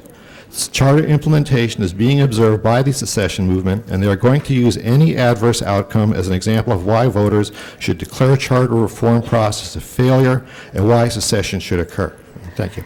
Thank you. That closes the public hearing on both items. 9, is it 9? I've already lost track. 9 and 24. I knew the 24. All right. Now, Ms. Goldberg, it's your turn again. Yes, I'm going to support the planning Plum Committee report with the changes that are recommended, but I would also like to ask that we take a look at item 3B, which is the Mulholland Scenic Parkway specific plan, all going into the South Valley APC. The suggestion by the Hillside and Canyon Federation that we have a mountains overlay zone, and that after items that affect the area in any part of the mountains would first be heard in an area planning commission and then be appealed to the citywide planning commission makes sense to me. It seems to me that we're not putting out of business, as I recall, the Mulholland Corridor Design Review Board. At least that's my understanding that we aren't. And I do know that people feel very much more comfortable with the idea of having because it is such a large area, having some things in common, like the issues of slope density and so forth. And I'd like to ask if we could take item 3, is it 2? 2B. Hold it. 3B off, and ask it to go back to Plum to take a look at whether or not what we've just heard and some of the comments that have made make more sense. If not, it could come back here quickly, but all other items, I would ask that we go forward, and I will move that we take 3B off and have one more look by Plum in light of some of the testimony that we've heard and received in the mail. I hope I can get a second. No, I'm talking about in the report that's before us today. Item 3B says, include the Mulholland Scenic Parkway specific plan, all in the South Valley APC. And I'm asking just because we've heard testimony that we take one more look before we conclude that that's what we want to do. It was the only issue of great controversy in the Charter Implementation Ad Hoc Committee, and I don't think that there's anything lost in giving us one more look at that in Plum before we go on, and I'd just like to make sure we have that opportunity. So that's my motion. The rest of it I support. I agree with the general manager. It's not going to be perfect the first shot out of the box. A lot of folks in my communities wanted many more area planning commissions. I understand why people don't. I'm willing to let this be tried and see what happens, and we'll come back and look and see if it's working.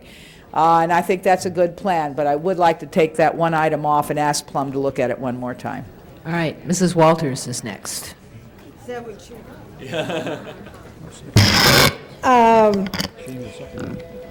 I can't tell from here whether the maps that I have in my hand that came from the planning department are correct, or if they comport with this. It looks like they may not. The planning area that you have beginning at the harbor, does that go all the way up and take in South Central, Southeast Los Angeles? It does not. It does not. The harbor... It stops at Harbor Gateway Community Plan. The Harbor Gateway Community Plan. All right, your colors look the same to my eyes from here. It stops right here. Okay, that's what I thought. That's what this shows. And that's the objection that I want to render. Excuse me, folks. Could you folks finish your conversation out here? Thank you very much. I want to thank Mr. Eberhard and staff for coming and meeting with me and my staff in the office about this. You were very helpful, but I still have concerns about the way these planning areas are drawn. One, when I looked at the numbers based on population, the rough numbers, the Harbor Gateway population in that district is lower than in any others, whereas the population in the southeast, south central, if memory serves, is larger than the others. And I was talking with you about evening out that population and bringing the Harbor Gateway up to include a larger population for several reasons. One, I think the populations ought to be roughly equivalent along the one person, one vote lines. The other is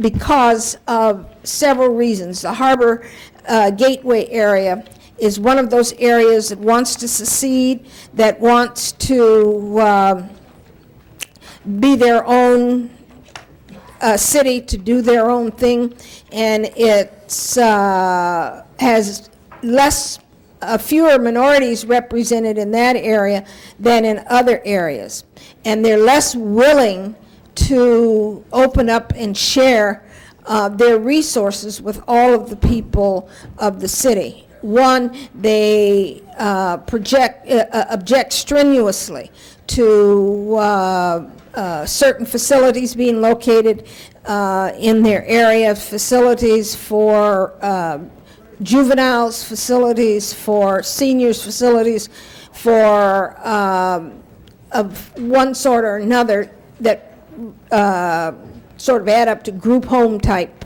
facilities. And I think that they're already insular enough, and I think this will play into that, make them even more insular than they already were. And I just think that we need, as we talk about this, even though it doesn't affect voting patterns or anything else, that we really need to be sensitive to not balkanizing the city more than it's already balkanized, and that's a real concern of mine as I look at these areas, and particularly with the splitting off of the harbor area in the way that you have. And I think it could be, there's no magic to those lines for South Central, Southeast, or any of the other planning area lines that have been drawn. They could easily be changed. And I think that they need to be changed, and people need to be sensitized to the problems throughout the district, and are not able through this planning process to set up walls and barriers to certain parts of the city. Thank you, Mrs. Walters. Mr. Wax is next. I guess I have a really different view of it completely than my colleague, Ms. Walters. I think we need more APCs, and I think that we need more of the items left under their jurisdiction. What under the current size? What are the size of the populations of the APCs? They run from what to what? I think from about 220,000 to 800 and... The 220 is the harbor one. Yes, the harbor is the smallest. The others are what, roughly? Vary, I think, from 475,000 to a little over 800,000. 475,000 to 800,000. I don't think that's NIMBY and balkanizing. Those are bigger. 800,000 is bigger than most cities in the country. You know, it's bigger than all of Portland, Oregon, or something like that. I think you can get a broad overview, a broad approach. It's not block-to-block NIMBYism. I think that when the people voted for this charter, they thought that the planning process would be brought closer to home. And they were promised at minimum a number of area planning commissions, but the idea that there could be more, so that things that are of concern to them could be considered in a form that they felt more connected with. On the other hand, to avoid the kind of block-by-block NIMBYism, you have areas that are large enough that, as I say, members of council, are bigger than most cities in the country.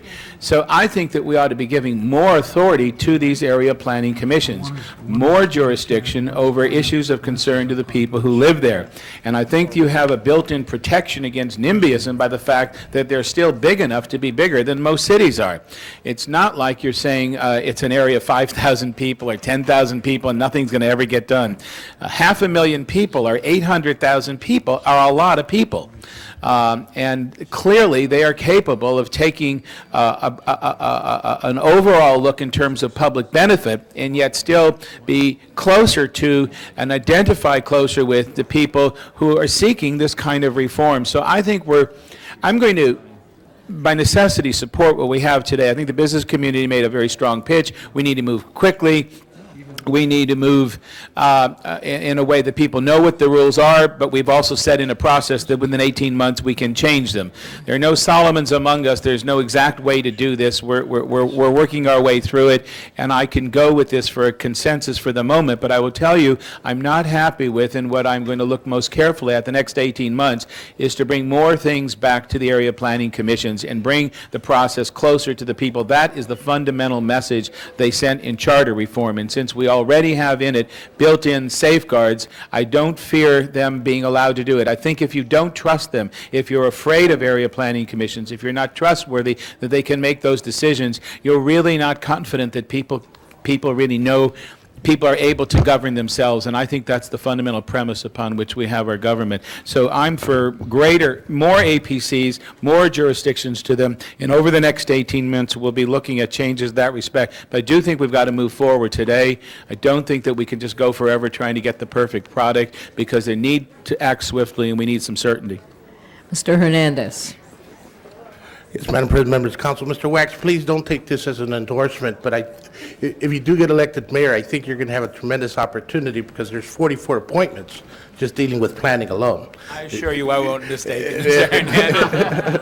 But if you don't get elected mayor, you'll still be on the council to be able to deal with that. And the reason I wanted to share that, members, is, again, I know that in approximately 18 months, we'll have a new mayor. And we're going to have at least 6 new council members. And this will be a different council having to deal with these issues. And that's why that review process is very important, and that we see how they're working, and where they're working and where they're not working, and make those amendments. I think that's why I believe that the census data was real important in our review of planning processes, because it'll be a 10-year cycle before we get to do that census again and make those reviews. And so I think that this is a first phase in that direction. I do want to introduce an amendment, and Councilmember Chick and Goldberg had indicated they would support it, and that was that we take domestic violence facilities, that we take mental health facilities, homeless shelters is already in, affordable housing is already in, but alcohol and drug treatment centers, and put them under the public benefit category for review. And so that there's a greater balance as to that decision-making. With that, I would also urge a unanimous vote on what's before us. I think that it's important that these area planning commissions really track the kind of activity that's going through in them, because each one we're going to find distinctive and different because of the makeup of our communities. I think that's something that the City of Los Angeles can look at as something of pride, is that we are very different in all corners of the city. At the same time, the citywide planning commission has to deal with how to keep us together. And so that's why I was asked for that amendment, and hopefully we can continue that direction. All right, Mrs. Chick. All right, Mr. Burnson. Move the previous question on the entire matter. All right, there are only two more people who've pressed the button. If they feel strongly about it, they will tell me. There's one. Cindy, did you want to? All right. Is there any open the roll on the previous question? Close the roll. Tabulate the vote. A unanimous 13 vote. ayes. All right. The matter is before us. What we have before us is we have a report that was amended more or less by consensus from the two committees, right? And then we have Mr. Hernandez's amendment, which was separate. So I believe we would take. Right. Sorry. I did not hear a second on that either. Was there a second to Ms. Goldberg's amendment? It was to send item 3B back to committee, just to hold that and take that one item back to committee for some further review. All right, Mr. Wax seconds it. So we'll take them in. Don't panic. All right, Mr. Hernandez's amendment would come first, which was to, no? No, I'm just asking. The amendment which I offered, which takes item 4 from the ad hoc charter committee and adds it, which was accepted by Mr. Burnson, Yeah. is that among the things on the table? I was assuming that was in the Yes. consensus I wanted to be sure. amended version of the Yes, committee. that was but if not, accepted. somebody will tell me. All right, so first we're voting on Mr. Hernandez's amendment, which was to move several of the special category items into the public benefit category. Open the roll on Mr. Hernandez's amendment. Close the roll, tabulate the vote. 12 ayes, 1 no. All right, that is Okay. approved. Now we have Ms. Goldberg. Goldberg's amendment to take the Mulholland. Mulholland back into committee. Ask for a no vote on this. All right. Open the roll on Ms. Goldberg's amendment. Close the roll, tabulate the vote. 9 ayes, 4 noes. That was approved. That leaves us now the consensus committee amended reports amended by both Mr. Hernandez's and Ms. Goldberg's. Open the roll, close the roll, tabulate the vote. 13 ayes. Unanimous vote. That is approved forthwith. Congratulations to all of you, and thank you all for your patience and perseverance. I'd like to thank everybody who participated, the public, the commission, the planning department did a great job on this, and I want to thank my colleagues for coming to a consensus on this. I couldn't agree with you more. Moving right along to the next item. Madam President, the city attorney has advised that 2 closed session items, 38 and 39, can be continued to Friday, February 25th. Hallelujah. Hallelujah, we've so ordered. All right, Mr. Ridley Thomas, you had what are we up to next? Item number 11. Up to 11 anyway. All right, we have 11. Okay, we have one card on item 11. 11, 12, and 13 are connected, Madam. All right, on 12, we have about 6 cards and none on 13. So perhaps we can take all of them at once? Yes. And these are ones we did not have a hearing on, right? All right, so are you moving another hearing, Mr. Ridley Thomas? We've already had a hearing. Yes. All right, so, all right, we're going to have a hearing. So we're going to take both items at once. Madam President, you might see if those persons are still here. Well, let's do that first. I'm going to call everybody's name, and if you are still here and still want to speak, come up near the front. On item 11, 12, and 13, Mr. Henry Toscano, He doesn't. I hope. And then the rest of them are on item 12, Tammy Membrano, Charles, sorry, I can't, Norman, Frank Prater, Lorenzo Merritt, Jenny Olivas, Sandra Bryant, and John, I'm sorry, I can't read it. It looks like Hand or Haney. They should come to If the any mic. of you are present, here's another. Please come to the mic. And last, Stephen Martinez. So I'm going to call the names again. If you're here, this is the order in which we go. Henry Toscano, go. The public hearing is now open on items 11, 12, and 13. Thank you. I'd like to address the council and thank you for this time. 11, 12, and 13 are connected in my view, and I understand that we are the Bridges component that addresses the gang issue in the city of LA. We work with all of the rest of the Bridges components, prevention, intervention, and suppression, but the intervention component, which is, I understand, budgeted till June, but we need additional monies to be more effective because the staff that we have in each of the components is stretched to the limit, and we are operating with additional funding to have staff doing this work. The work we're doing is impacting gangs, hardcore gang members, and referring them to other city agencies, prevention programs, schools, churches, and law enforcement agencies, and working with court referrals. Just to wear that many hats, and that's not all of them, is a hard enough job to do, but we're doing it. But if we do not get the additional monies to keep staff at the pace that we're at, we're going to have a shorter staff period to be impacting these life and death issues that come across our programs. We're working with youth right now in the area of sports, in the area of counseling, in the area of family prevention and intervention, working with law enforcement, parks and recs, and other city agencies right now. That if we do not get that additional monies, we will continue to operate, but then we cannot impact the turnover. As we understand right now, crime is down in the city and the nation. Okay, thank you, Mr. Toscano. I want to let some of the other people Great. speak as well, and I Thank think you. you made your point quite clearly. Thank you. Tammy Membrano. Hi, good morning. My name is Tammy Membrano. I'm the Executive Director for Barrio Action Youth and Family Center in the El Sereno area. We're the lead agency for the El Sereno Middle School LA Bridges program, and I'm here in support of the monies coming to, or in support to getting extra monies for the case management component. This, as you well know, and as you will hear from my other colleagues, is the most important part of the LA Bridges program. And working with the kids is not just the kids. We work with the families, with the siblings, and everyone else who's part of the whole picture. So additional funding to be able to get additional positions on this is a vital issue for us, for all of us to be able to deliver quality services and extended services for the kids in our community. So I urge you to support that. Thank you very much.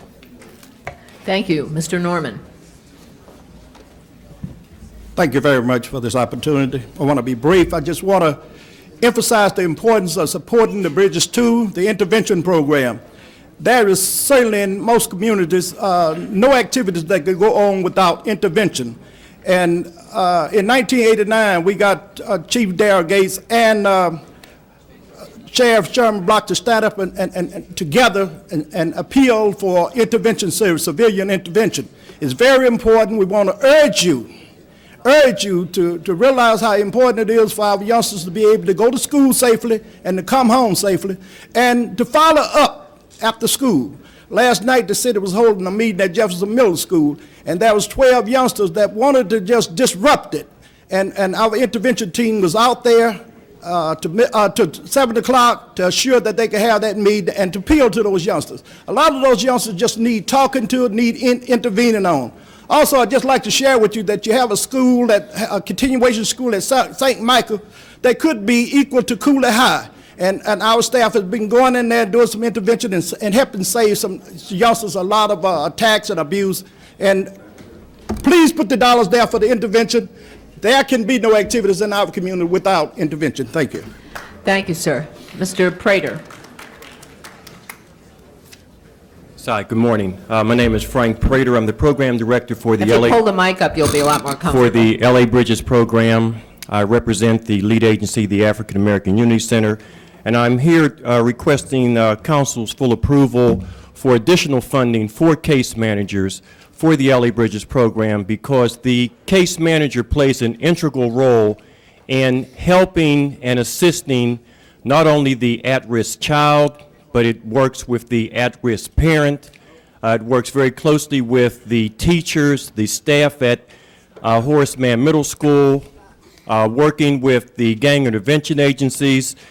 And it's very important that we have additional funding for this. And also, I'd like to say personally to Mr. Charles Norman that his agency has impacted positively the LA Bridges program at Horace Mann Middle School in working with the at-risk youth and getting them to see that they don't have to become gang involved, they don't have to become gang bangers, that they can become productive members of our community.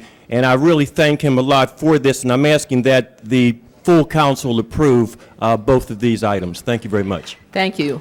The next person I have on the list is Lorenzo Merritt, but I don't see him. Is he here? Oh, there you are, hiding. Hi, Lorenzo Merritt, Executive Director, Project Heavy West. Los Angeles City was the modern-day birthplace of gangs in America. We had some of the highest numbers of people killed on an annual basis through gang warfare over time. The effort that has been made to reduce this by the City Council of Los Angeles has largely met some success. One of the major efforts that have been made to reduce this kind of problem and the magnitude of that problem has been the LA Bridges program and LA Bridges 2, which is the gang intervention program. We need to continue this work. We're still about the business of keeping some of those 6th graders, 7th graders, 8th graders from becoming wannabes, and we're about the business of taking those 14 and 15-year-olds who've already gotten caught and keeping them from going any further or any deeper into the gang situation. The problem has not been solved. There is still a lot of work to do, and we cannot back down now. Thank you. Thank you. Jenny Olivas. Good afternoon. My name is Jenny Olivas. I am a case manager for the LeConte Hollywood LA Bridges program. I'm here in support of the additional funds for case management. In my work as a case manager, we have been able to actually see our youth achieve, and seeing them achieve, that means they have returned to school where they have been out of school. They are no longer affiliating with gangs. They are not gang banging. They are in our center. They are enrolled in substance abuse courses. They are working with the anti-gang unit, Bridges 2. We also have a parenting class that I teach.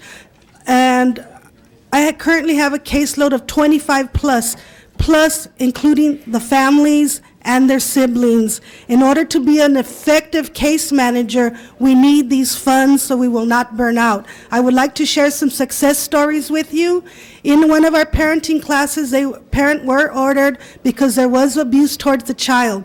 This child I worked with 6 months, he would not open up. The parents, as they educated themselves, saw the need for this child to talk to me. They brought the child to me and told that child to tell me everything.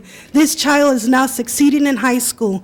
We have a great retention with our children. Also, with another program, In Touch with Teens, one child was able to see that her father was sexually abusing her and that she was a victim, that she was not to be ashamed. She came to her case manager, child abuse report was done, and it was taken very seriously, and now she is in counseling. She's much happier. She's no longer suicidal. As a case manager, we wear many hats. We are out there in the trenches. I invite you to come with us to a home visit. Come with us to a school site visit. Come and see what the case managers do, and you will appreciate the work that we do. Again, from the bottom of my heart, I am asking that you fund this program. Thank you very much. Thank you. And congratulations. Sandra Bryant?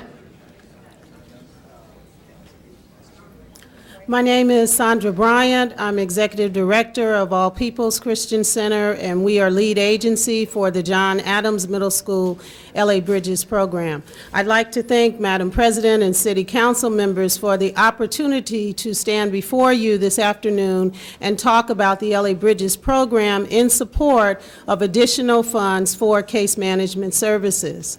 In the L.A. Bridges program, we provide comprehensive services to the tertiary youth. That requires additional staff time, especially as we're looking at the 4th year of the program.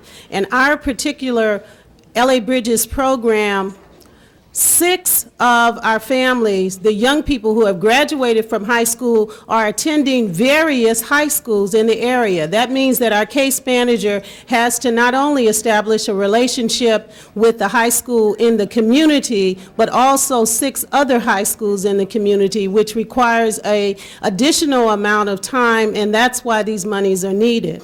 I'd also like to say that the commitment from this city to the L.A. Bridges program was a 4-year commitment.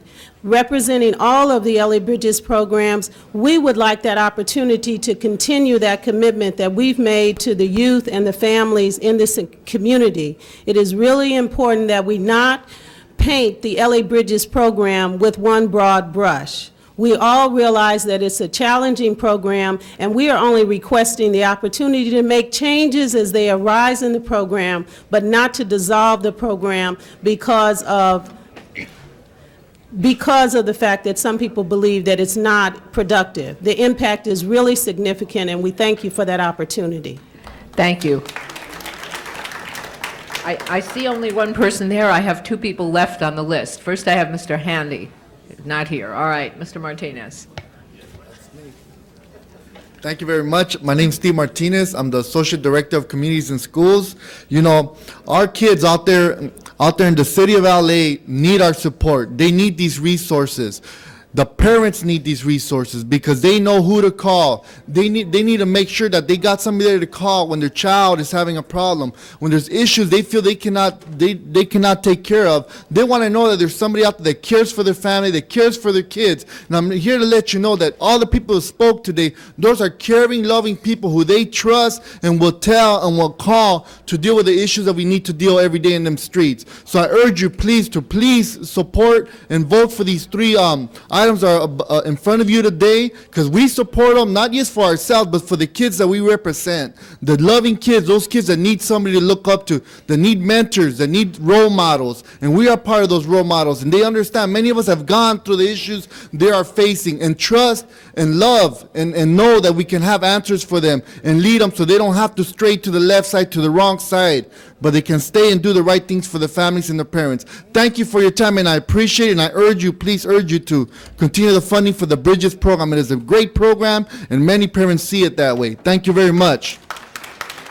Thank you. That closes the public hearing, and I have first Mr. Hernandez. Yeah, Madam President and members of the council, I need the mayor's office to listen to me. I need Ann D'Amato in particular to listen to me. Members of the council, Today, we had 3 proposals that everybody has given testimony they want us to request for funding. One was a $200,000 grant that we had asked for before and was awarded to us in September, but we were told we had to spend it by, that the award was recognized in July 1st, but we didn't get it till September 30th. And we have to spend it by next July 1st.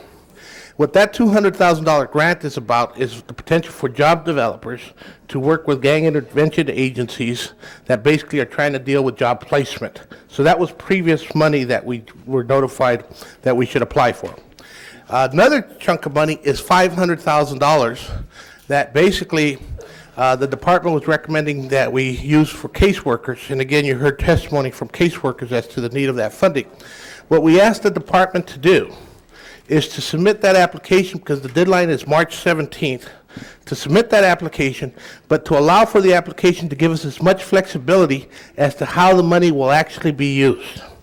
The reason we did that is because we have a letter from the Controller's Office basically saying that their evaluation of the program and the audit is not complete. Even though we were anticipated it would be completed in February, they have not completed it, and they urged us not to make any long-term commitments for monies.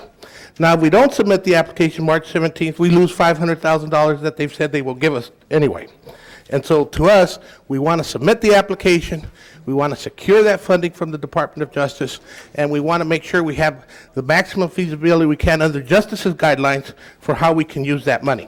And I just wanted to clear that up because our intentions were not to dedicate the money or earmark it specifically for a purpose.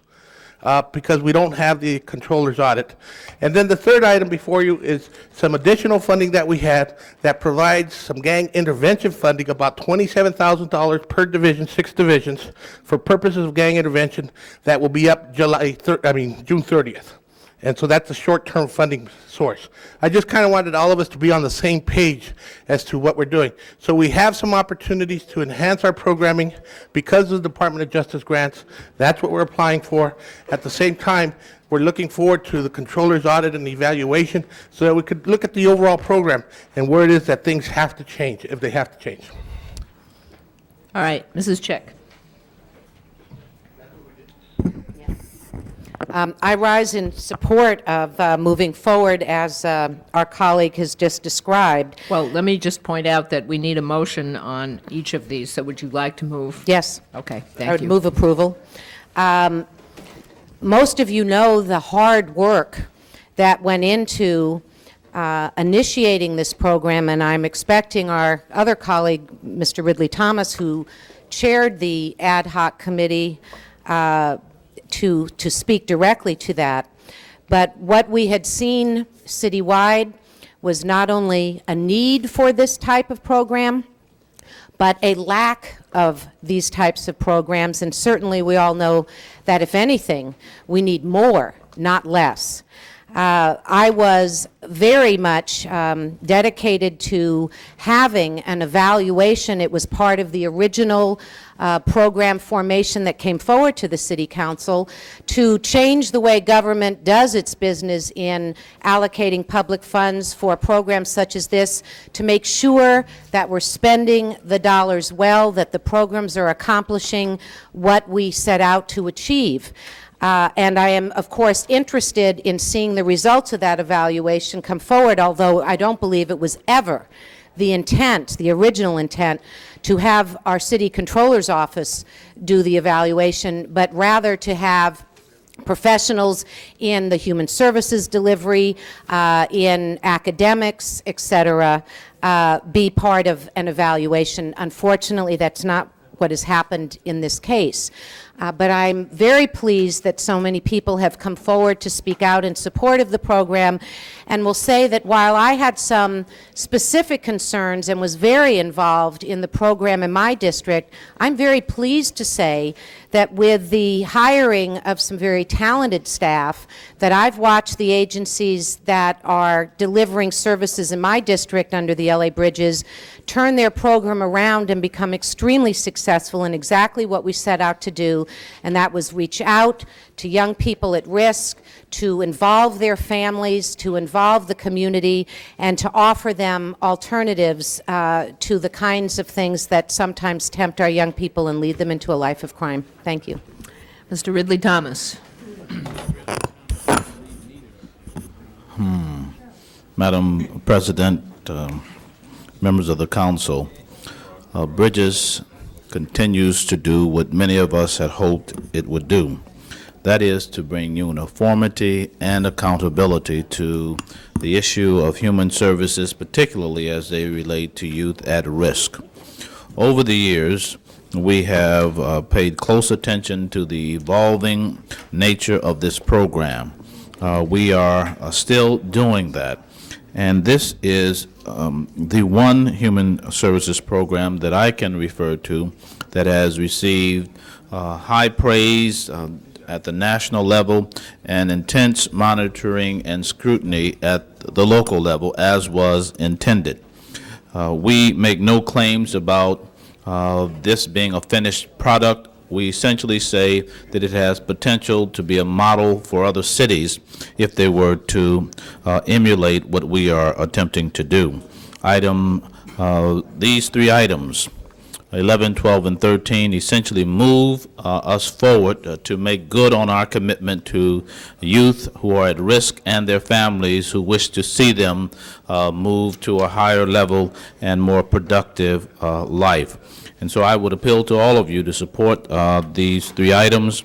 I've said to the Controller's Office that we are expecting that they will come forth with their report and to specify when that will be so that the department has time to react to it. The agencies that have been audited will have an opportunity to react before the full and final report is released.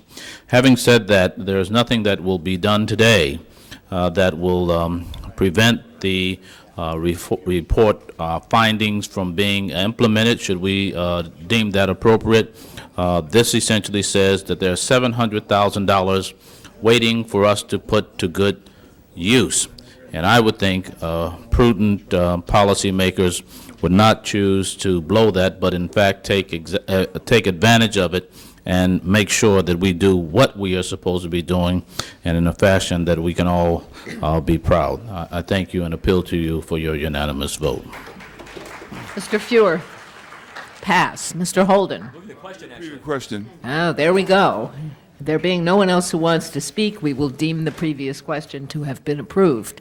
And we have the three items now before us, 11, 12, and 13. Open the roll, close the roll, tabulate the vote. 11 ayes. Unanimous vote. Those are approved. Thank you all for coming down to address us this morning, and we're on to the next. Forthwith. Forthwith, Thank on you, all Ms. three of O'Malley. them. Right. All right, we're on to the next item. Item number 15. Excuse Mr. Holden. He just left. Item 15. All right. Jackie, we'll take turns on this one. Let's hear the report first. All right. Do we have a staff report first?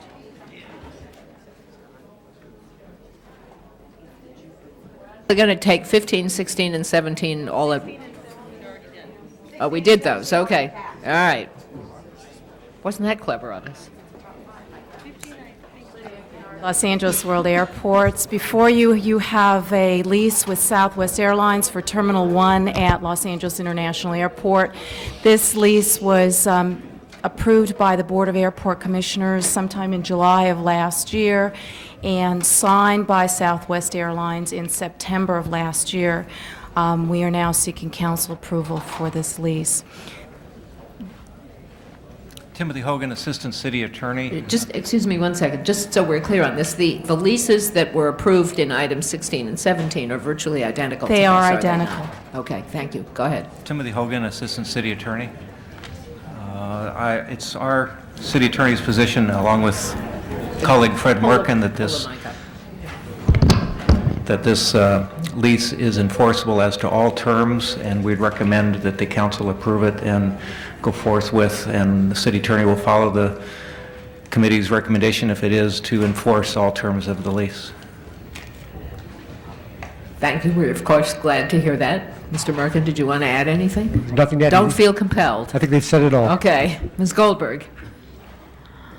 Yes, this is a significant milestone in the efforts to get everybody to come into conformity with living wage at the airport. I want to thank the Department of Airports as well as the Commission and the City Attorney's Office for its excellent work on this. There is a gentleman here, Mr. Edwin Marzek, representing Southwest, who believes there is substantial difference of opinion as to facts as to where things have occurred in history. I do not wish to put this motion aside. I want it passed today, but I would request the City Attorney's Office to meet with them and the World Airports to meet with them to see if the issues of fact can be agreed upon prior to any, moving forward on this. But I want us to pass this today. Not prior to moving forward on this. I'm sorry. We may never agree on the facts, but one more time to give them an opportunity as soon as possible to see if there can be agreement on the facts. I don't want to hold anything to hold this up from actually going into effect. It's waited too long, and I'm very grateful to the Commerce, Energy, and Natural Resources Committee for its diligence on this, and we ask that it be unanimously voted on today. And representing the other committee, I will join you in asking that. Does anyone else want to be heard? Seeing none, the matter is before us. Open the roll, close the roll, tabulate the vote. 10 ayes. Forthwith, that's approved. Forthwith on that, please. Excuse me. Thank you all very much. We will look forward to... Oh, I'm sorry. Actually, we had a whole bunch of cards, so we better reconsider the whole thing. Yeah. Sorry, I don't have a card from you, however. Yes, you do. I do? Yes, ma'am. No, I don't. Maybe I'm supposed to, but I don't. Well, Unless it was filed wrong. So, all right. Well, let's hear from you first, Mr. Marzak. We'll hear from you first, and then we'll hear from the others. Thank you very much. Appreciate the opportunity, and thank you, Councilwoman Goldberg. Even though you took the wind out of my sails there, I appreciate it. I'm with Arter and Haddon, and I represent Southwest Airlines here today, and I'd like to make a few points about Southwest and this lease and the retroactivity of the living wage law. First and foremost, Southwest Airlines represents itself as a friend of employees, and it supports the living wage ordinance concept and is prepared to implement the ordinance when it's appropriate. Southwest employs 29,005 people, and over 89% of them are members of 9 unions. Southwest is very supportive of its employees, and they're very supportive of Southwest because 80% of the employees own stock in Southwest. As a matter of fact, they own 13% of the outstanding shares of stock of Southwest Airlines. Year after year, Southwest Airlines is voted as the best place to work. Southwest is a top-notch company and has won the Triple Crown a number of years in a row. That's fewest customer complaints, best on-time performance, best baggage handling. I know we've all had problems in airlines, but this is a very, very good position to be taken and a very good reward by the Department of Transportation. Now, Southwest began the first employee profit-sharing plan in the U.S. Matter of fact, the first for the U.S., I should say, airlines in 1974. Southwest is truly an employee and service-oriented company, and it supports living wage law, but the lease was submitted in September of 1999, and it is the position of Southwest, and Southwest believes that it has not had a lease since that time. It was under a sublease with U.S. Airlines for certain areas, and when it doesn't have a lease, it can't make the improvements and take advantage of the benefits of a lease. For example, if you rented a house and you wanted to paint the house and fix the broken windows and put in new plumbing, you wouldn't do that until the landlord signed the lease. And that's what's happened at LA airports. It hasn't been able to do that. And so because of that, it feels the lease isn't in effect. The city attorney's office wrote us a letter, and I have copies if anyone would like to see it, that said the lease doesn't go into effect until the moment, this is a quote, the moment that the city council approves it. So now we're looking at this and we're trying to avoid the ultimate problem and avoid litigation. And that's a very negative comment, even for a lawyer to be saying that. And we certainly do not want to enter into litigation. We don't want to challenge the living wage law, and we would like a few days, as Councilwoman Goldberg suggested, to talk with the city attorney's office to come up with some compromise. Southwest Airlines is prepared to implement the program and pay its fair share to the employees if and when this time comes. Thank you. Thank you, and I do apologize to you and to the other speakers. I got so carried away that I forgot I have a whole handful of cards here. We also have several additional speakers, Madeline Janice Aparicio. Oh, and Mr. Marzek, there's your card. It got tucked in the middle. Madeline Janice Aparicio, Living Wage Coalition. The workers in Terminal 1 at LAX have been waiting for 3 years for a living wage. Actually, they were the first workers in the city to come to you and to organize and to try to fight for better wages and working conditions. Most of them, it's about 150 workers, have been making minimum wage for all that time. Last summer, when the Terminal 1 leases expired, we contacted the department and Southwest to ask them to expedite to ensure that living wage would go into effect on September 1. We went together with the workers and testified 2 times at the commission during the summer, during public comment period. Workers have gone and visited the mayor, and during that entire time, we have been told that the lease was delayed because the airlines were not in agreement with living wage. And that's why it was being held up in the CAO's office and the mayor's office. Now, Southwest, we looked on the internet today, and Southwest's net income in 1999 was $474 million net income. We're talking about $500,000 that are owed to 150 of the poorest workers in our city who are performing essential services, the most essential. And so it is unacceptable that Southwest would not agree to pay their obligation under this lease, which is to these 150 workers. So we ask you not only to approve the leases today, but also to take every step that you are enabled to do under the ordinance to make this company accountable. So thank you. Thank you. Sonny Jimenez.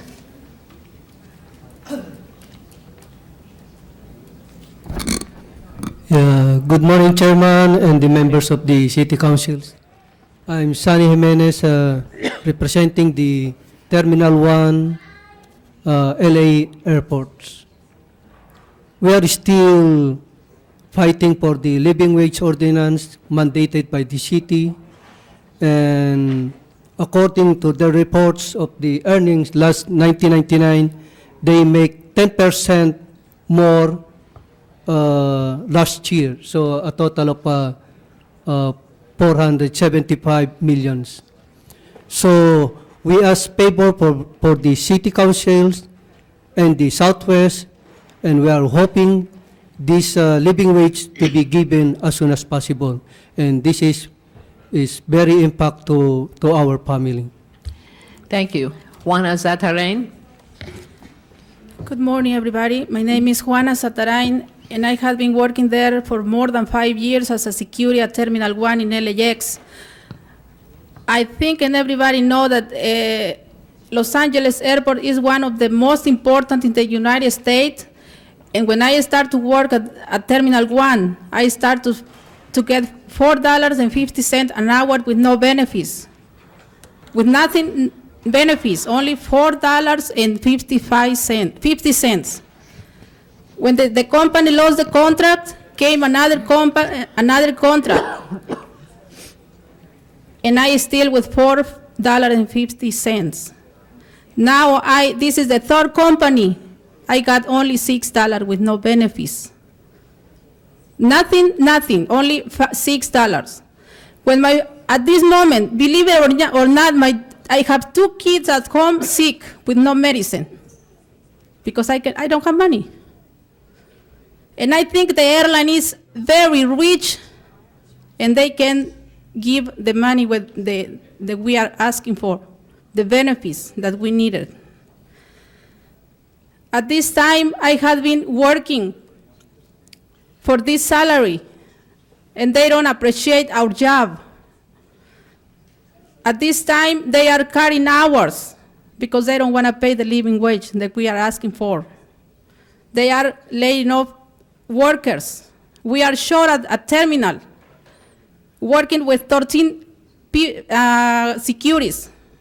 We used to be 22. Now we are 13. The managers are working as a security, but the terminal is very busy. We have to work very hard. The airline wants that the security save the life of everyone who crosses that door, because their life depends on us. But they don't want to give any benefits to us. They don't want to give the living wages. It's not fair. I think as a security, at this moment, I am represent my co-workers at Terminal 1, and the problem is not only the Terminal 1, it's the LAX airport. Everybody has the same problem. It's not fair if we save millions of lives at that terminal. Southwest doesn't want to pay the living wages. My kids, repeat, are sick at home, but I am not the only problem. Everybody has the same problem. They don't have money. They ask for doctor excuses. We must to go to the doctor because the company doesn't accept any excuse. They want the doctor excuse. But we don't have money. We have to pay our money. I haven't had only, in 5 years, I have only 2 weeks of vacation, no more. It's not fair. I didn't come to cry you. I didn't come to that you feel sorry. I came to tell you what's going on at Terminal 1 with Southwest Airlines.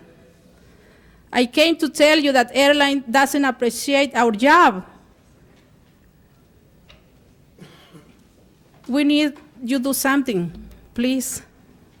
I ask you, please, because I know you are doing something, but we are demanding Southwest give us the right that we need it, because we need it. It's our right.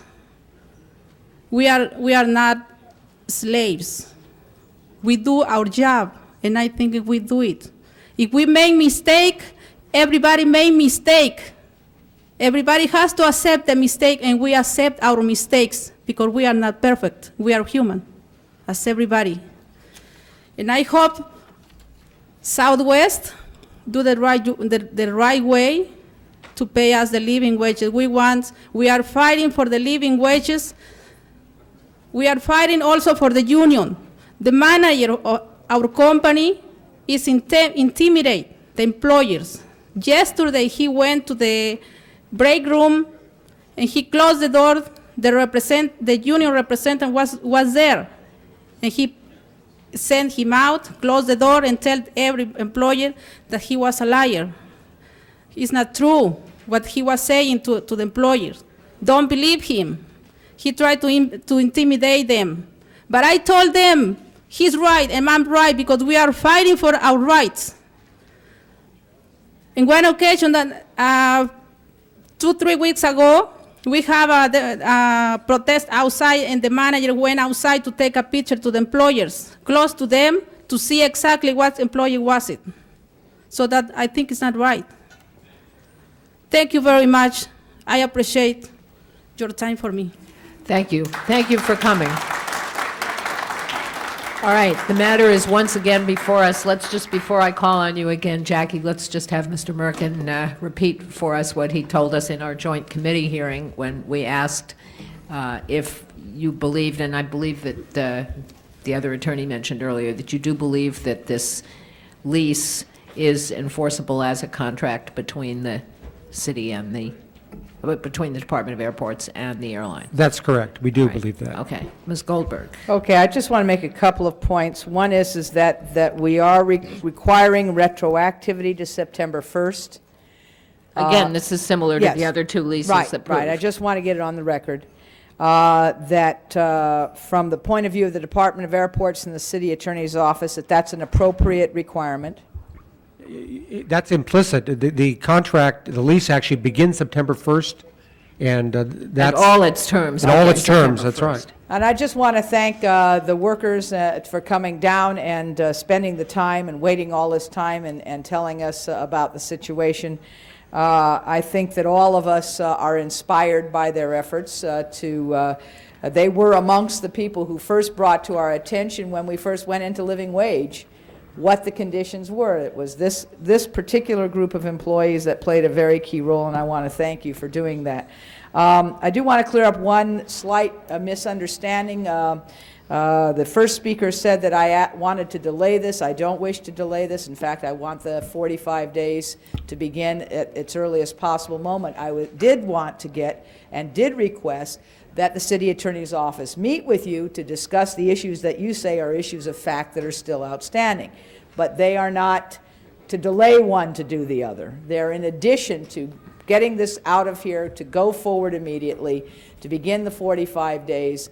We have offered, as a compromise that came out of committee, that the fines and penalties be waived if the retroactivity is paid within 45 days, because we felt that it would be better to get that than to get the fines and so forth. I also wanted to mention that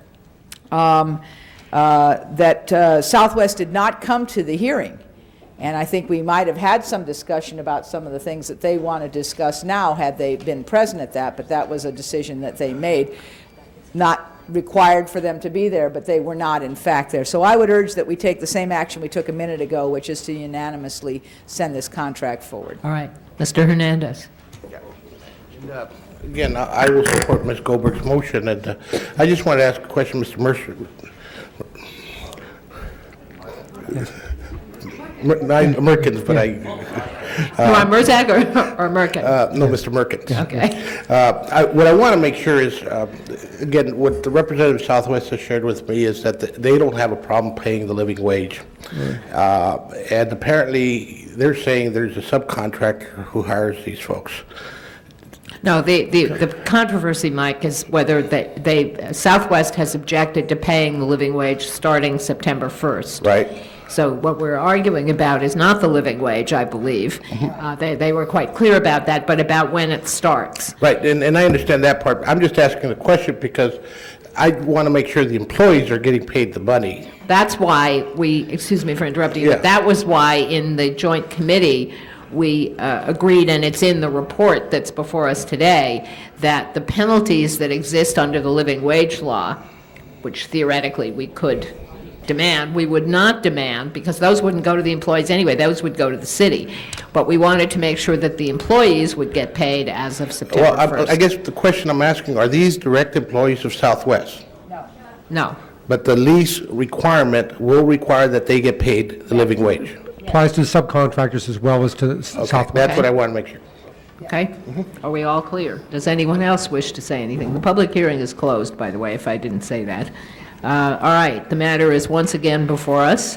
Open the roll, close the roll, tabulate the vote. 10 ayes. And it is once again a unanimous vote. That is approved forthwith. Thank you all for your time and your patience. And we move on to the next item. Item number 18, called special by Councilmember Chick.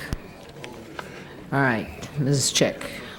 Let me suggest, we have a special here today, and we only have 10 members, so maybe we could do the special first, since we... Not only that, in the interest of time and government efficiency, I will withdraw my special and simply ask that we pass this. All right, in that case, let's take a vote. Let's open the roll on item 18 before she changes her mind. Close the roll, tabulate the vote. Unanimous 10 ayes. vote. All right, now let's do the special. Yes, go ahead. It came to my attention just yesterday that this exam bulletin is about to be released. I don't have a position on whether it should be or not, but I have experience that when there is controversy over the releasing of the bulletin, the whole process becomes a controversy. Yes, indeed. So what I've asked is that we Prop 5 it. I'll take it quickly to committee to see if, in fact, there is merit to why there's controversy over just the release of the We have to bulletin. do this in two steps, though. Okay. First, we have to do the findings. Thank you, I'm sorry. Right, and And Ms. Goldberg basically made the findings that it came to her attention yesterday and that there's an immediate need to act because today is the last day for her to Prop 5 this issue. There we go. All right, open the roll on assuming jurisdiction. Right. On the findings, which is how we, oh, no, right, you're right, that's it. Open the roll on the findings. All right, close the roll, tabulate the vote. 10 ayes. All right, now, open the roll on asserting Just sending it to jurisdiction. committee, and we will do it Right, very... well, we have to assert jurisdiction, and then jurisdiction. if that passes, we I send so it to move. committee. Okay, open the roll, close the roll, tabulate the vote. 10 ayes. It is all yours. Thank you very much. All right, now, the next item. Item number 29, you have a card on the item. Item number 29.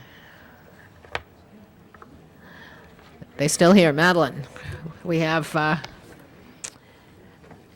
whole bunch of cards on the item.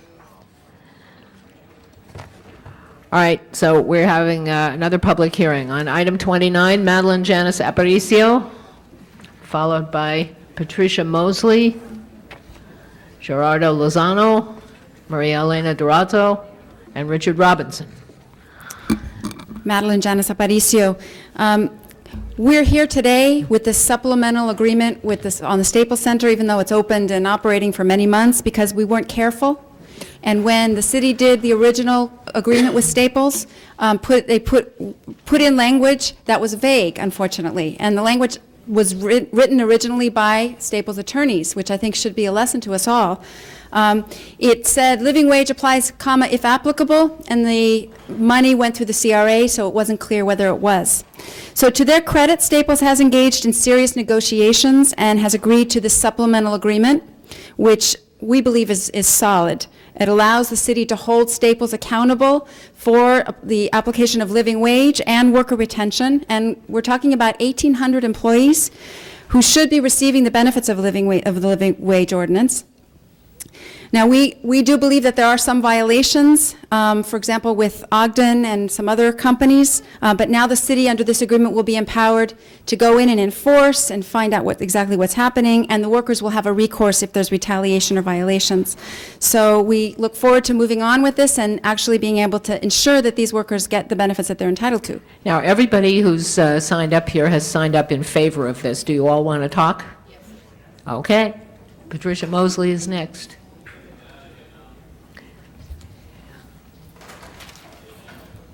Well, you don't look like Patricia Mosley. Patricia had to leave. Okay, go ahead. You are? My name is Gerardo Lozano. Okay. I work at Staples Center. I started working at Staples Center since it opened up. I work for Ogden Entertainment. I'm a stand worker. When Staples opened up, Ogden promised me the living wage and good benefits, and 40 hours of work, which is a full-time job. They told me and my co-workers that they would treat us like family, and they lied to us because they haven't. I quit my full-time job because I understood this job was going to be a better paying job than the one I had. It would pay me good living wages, benefits, and many other things that they promised me at the interview. I found out when I started working there that they were paying us under the living wage. They weren't paying us benefits, and so I got together with my co-workers and started getting a petition, getting signatures, getting organized, and letting the company know how unhappy we were with the way they were, the way that they had lied to us and the way they were treating us.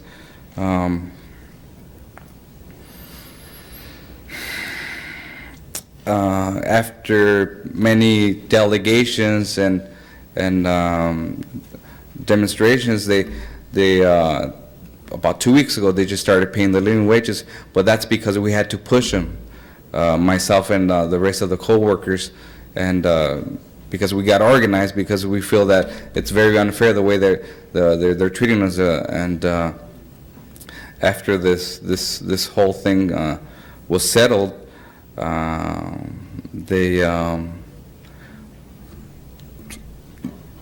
They laid me off. They laid my wife off. They laid a lot of other co-workers off. They see us as troublemakers there, but we're only fighting for what's right, and that's why I'm here today to ask for your support and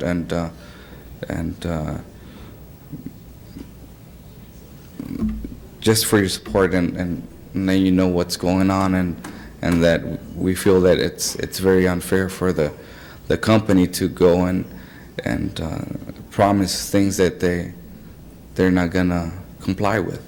All we want is respect and a living wage. Good wages and benefits and if you could please call Staples and Ogden and ask them to respect us, because that's all we want. We want respect, and we want good wages because we have families to feed. Okay, thank you for very your much, time. Mr. Lozano. Maria Elena Durazo. Good afternoon. Yes. I'm sorry, I understand okay, go that we ahead. have great support here, but we all have been waiting for several No, hours. the only reason I was worried is that if anybody leaves, we lose a quorum, and I want to be sure to get this done. So, Okay. Go ahead. In 1997, our union and I urged you to reach a reasonable agreement with the Staples Arena Company, including a subsidy of tens of millions of dollars. I did not expect to return to you on this issue 3 years later. The representatives of the owners assured us that they were committed to good union jobs, unlike most developers who take advantage of our tax dollars. We believe in living up to our end of the bargain when a commitment is made. We believe that development of the downtown area can be good, not only for the developers, but also for dishwashers, housekeepers, waiters, and food service workers, but only if those wages, benefits, and rights are protected. We all anticipated with great excitement that a partnership between the City of LA and Staples would be a real model for the creation of new jobs and what we expected of those new jobs. But I've got to tell you that our members and the workers at Staples working for Ogden are extremely disappointed that we now have to engage in a public fight because the management side of Staples has reneged on their side of the bargain of creating good jobs for our community. What they're doing is they're adding hundreds to the already vast number of poverty jobs in Los Angeles. We don't need that poverty, and we don't need more people on the public health care system. And then Staples has the audacity to dispute for months and months now that the living wage and the worker retention ordinance applies to their workers. We should not have to be here. And the workers should not have gotten not only the living wages, but more importantly, a union contract like the one enjoyed by the Levy workers at Staples. We are here obviously to urge you to approve the agreement before you. However, we have learned a very important lesson, and that is, in the future, we will oppose and we will join with others to oppose any developments that do not guarantee the rights and the wages and the benefits, and that our entire community will benefit from this. Thank you very much. Thank you. Richard Robinson.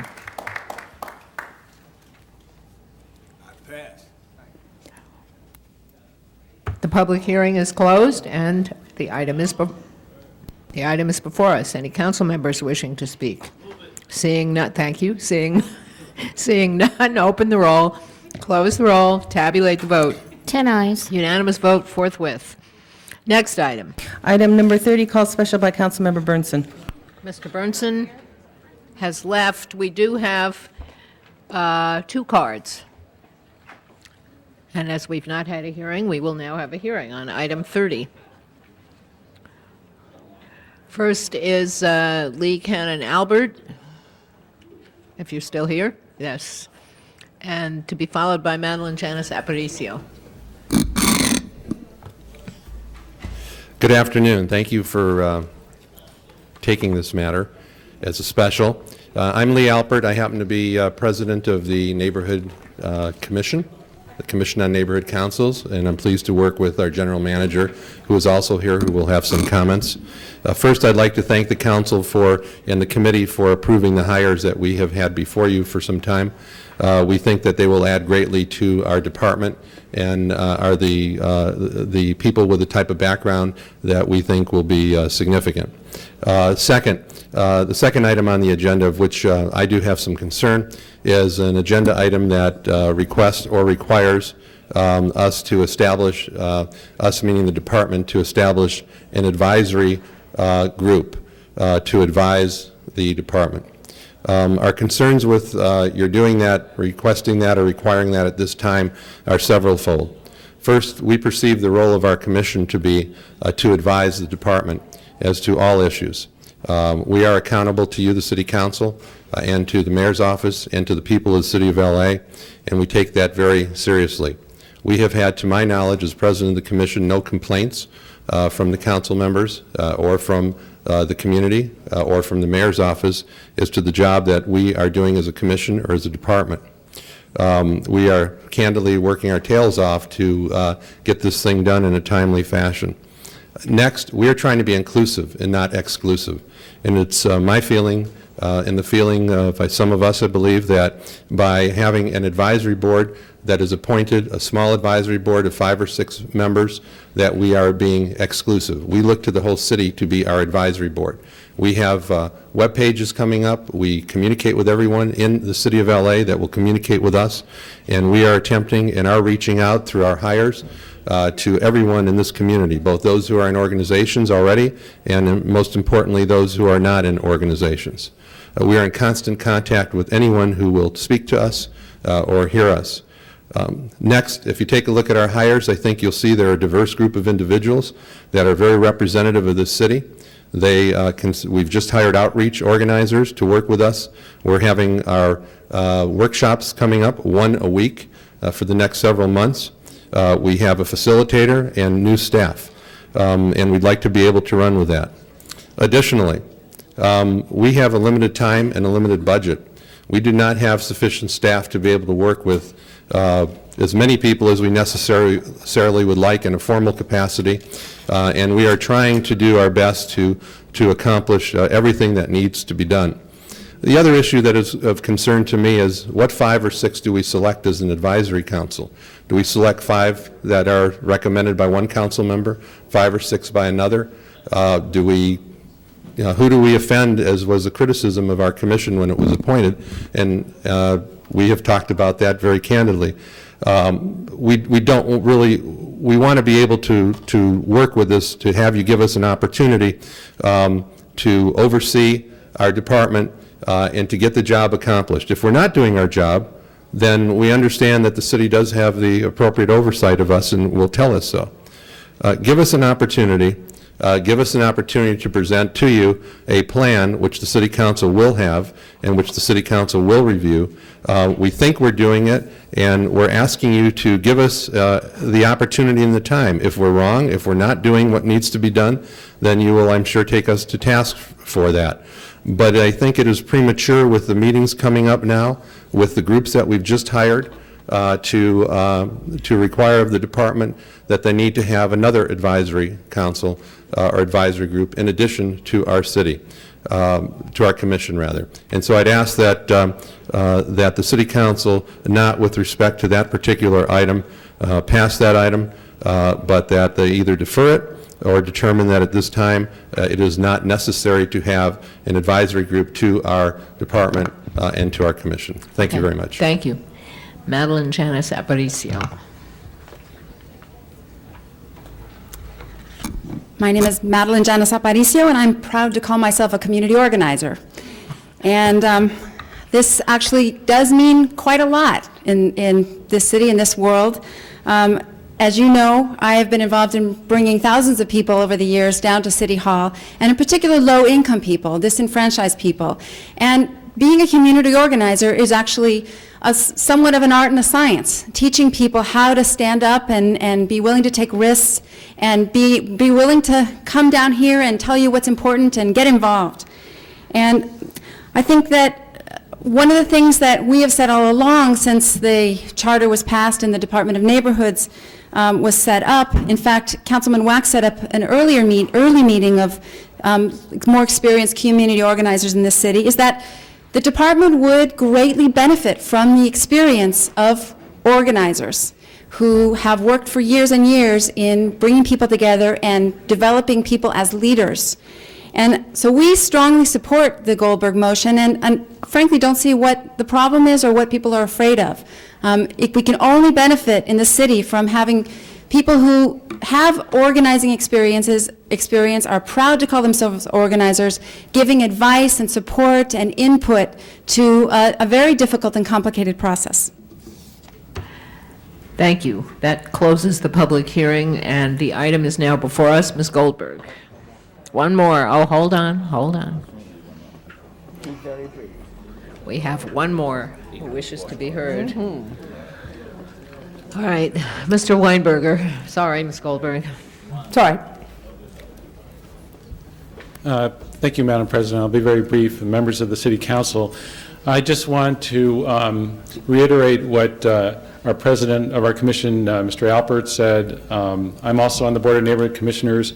And I also want to add that according to the charter, the new city charter, it's up to the department and the commission, which sets the policy of the department, to establish the neighborhood council plan. We were confirmed as commissioners to do just that. And I think, according to the charter, we developed the plan. The city council has the opportunity to review it for 6 months, make any changes it feels are necessary, and then pass it. I think we know what we need to do. I think we know that we need to get all the advice that we can, and I think we know who we need to get the advice from.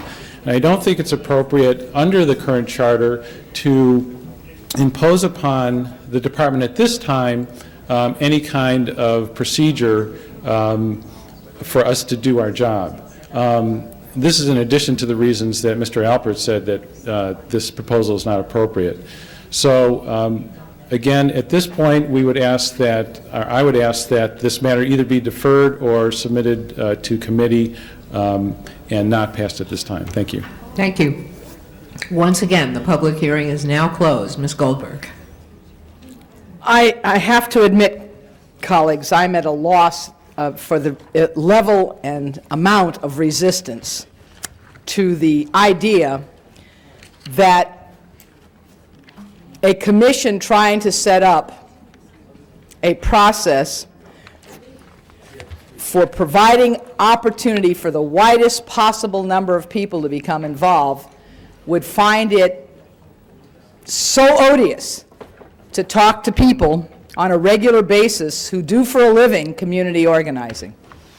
Now, I would have to take issue with Mr. Alpert. You're not an advisory. You run that department. What I'm suggesting is that it'd be important in the developmental stage of this to have ongoing advice of people who are willing to do that for free, to require nothing in return, except that they want to see the widest possible outreach to people who are not in organizations already. The biggest fear, colleagues, of many neighborhoods is that those people who are already in organizations will be the only voices heard. That's what they fear. They thought the idea of neighborhood councils was a wonderful idea, but they want to make sure that those people who are not already involved get involved and have an opportunity to get involved.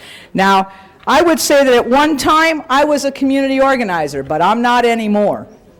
And you lose those skills just like you lose a language if you don't use it. This is not meant in any way to undermine the authority or the power of the commission, the general manager, or anyone else. It's an attempt to, however, recognize that there is a need to have a certain type of expertise at the beginning stages, not at the end, not after your work is done, but at the beginning stages, to have a place to have ongoing input from people who make their day-to-day living organizing people who are not already organized. That's really all this was. It was a request. It was passed. The first time we did this in the report, the general manager of the department came to the committee and told us that it was not done because the commission doesn't want to do it. And that's why I added it back again. This is not the first time we've made this request or this instruction.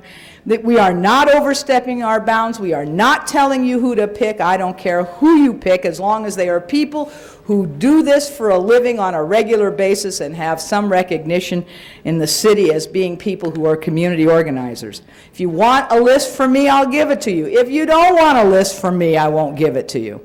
That's fine with me. But I think the need is important, and I think the need's up front. And we do, all of us, have a stake in how this comes out. And how this comes out has got to reach the widest possible group of people. And I would urge you to join me in approving the people who I think they've picked excellent appointments, but also in improving the rest of the report as written. Mr. Hernandez. Members of council, a couple of weeks ago, the mayor had a rah-rah at the museum and at the Exposition Park, where he invited a lot of neighborhoods to kind of kick off the program. And there was some people there in a small auditorium, and I left early because I went to a job fair at the Department of Water and Power. And what I need Mr. Alpert to know is when I arrived at the job fair, there was people standing outside trying to get in. There was 125 job providers, but there was over 1,800 people at the time, basically just trying to find out how to get a better job. And I shared with everybody that while this rah-rah was going on, the real communities, the real the people, were at this job fair. I saw it. And a lot of work went into organizing that job fair. See, I hate to share with you the difference, but you have, before you're proposing to hire someone who used to work with me, Jose Gardea, who I have the ultimate respect for in his abilities to represent my constituents. And you should know that if you didn't hire him, he'd be working for me because I'd offer him whatever it takes to bring him on board. But I wouldn't have him organize my district. He will tell you I have people who I work with as organizers because that's what they do, and they do it very well. Now, when we were going through this process of neighborhood councils, I kept on asking about what do we do about the silent communities? What do we do to install the confidence and to stimulate those communities to participate in a process where they have small victories and start believing in government? And that's why I think that this advisory group is important to you, because they're really grassroots organizers that we envision. See, I look at, again, and I don't want to be critical, but I've been looking at this list of appointees of the mayor. And you need to know that 47 appointees in citywide commissions come from Council District 11, and 45 come from Council District 5, and 33 come from Council District 4, and 20 come from outside the city. But only 13 come from Council District 1. Only 10 come from Council District 13. For some reason, all the inner city council districts, we can't find people to serve. And it's because these are communities that are emerging. They're immigrant communities. They're different from what some people might feel is their neighborhood. And it's how do you get to those communities that we're talking about when we talk about organizers. Every campaign has a field operation. And they deal with field operators, and they deal with organizers. And so what we were envisioning is getting that kind of a group to work with you and bringing in these silent communities to help you understand that process. And I would hope that you would look at it as an opportunity to be inclusive in your process. The Charter Commission hearings, where we had a low percentage of voters participate that created this whole concept, will tell you they were trying to get into communities, and their disappointment was 20, 30 people would show up. And I've had meetings where I had 500, 600 people show up. And what was the difference? It's the organizing. It's the organizing. What goes on before the meeting, and who is contacted, and how we're listening. And so I just wanted to share with you that I just think that this is a tool that is very important for your initiative, for what you want to do. And I would hope you would understand it as your tool, as something that you could help to better the department and the purpose you're supposed to accomplish. Thank you, Mr. Hernandez. Mr. Ridley Thomas. There's only one more after you, so don't move it yet. Thank you, Madam President, members of the council. From the very beginning, many of us have a registered concern about how we could put in place the most effective network of neighborhood councils throughout the city. We wanted them to be broad, we wanted them to be inclusive, we wanted them to be deep. And a part of what's being registered now is that we simply don't see that. And what this might be properly called is an assist to accomplish that, to move in that direction.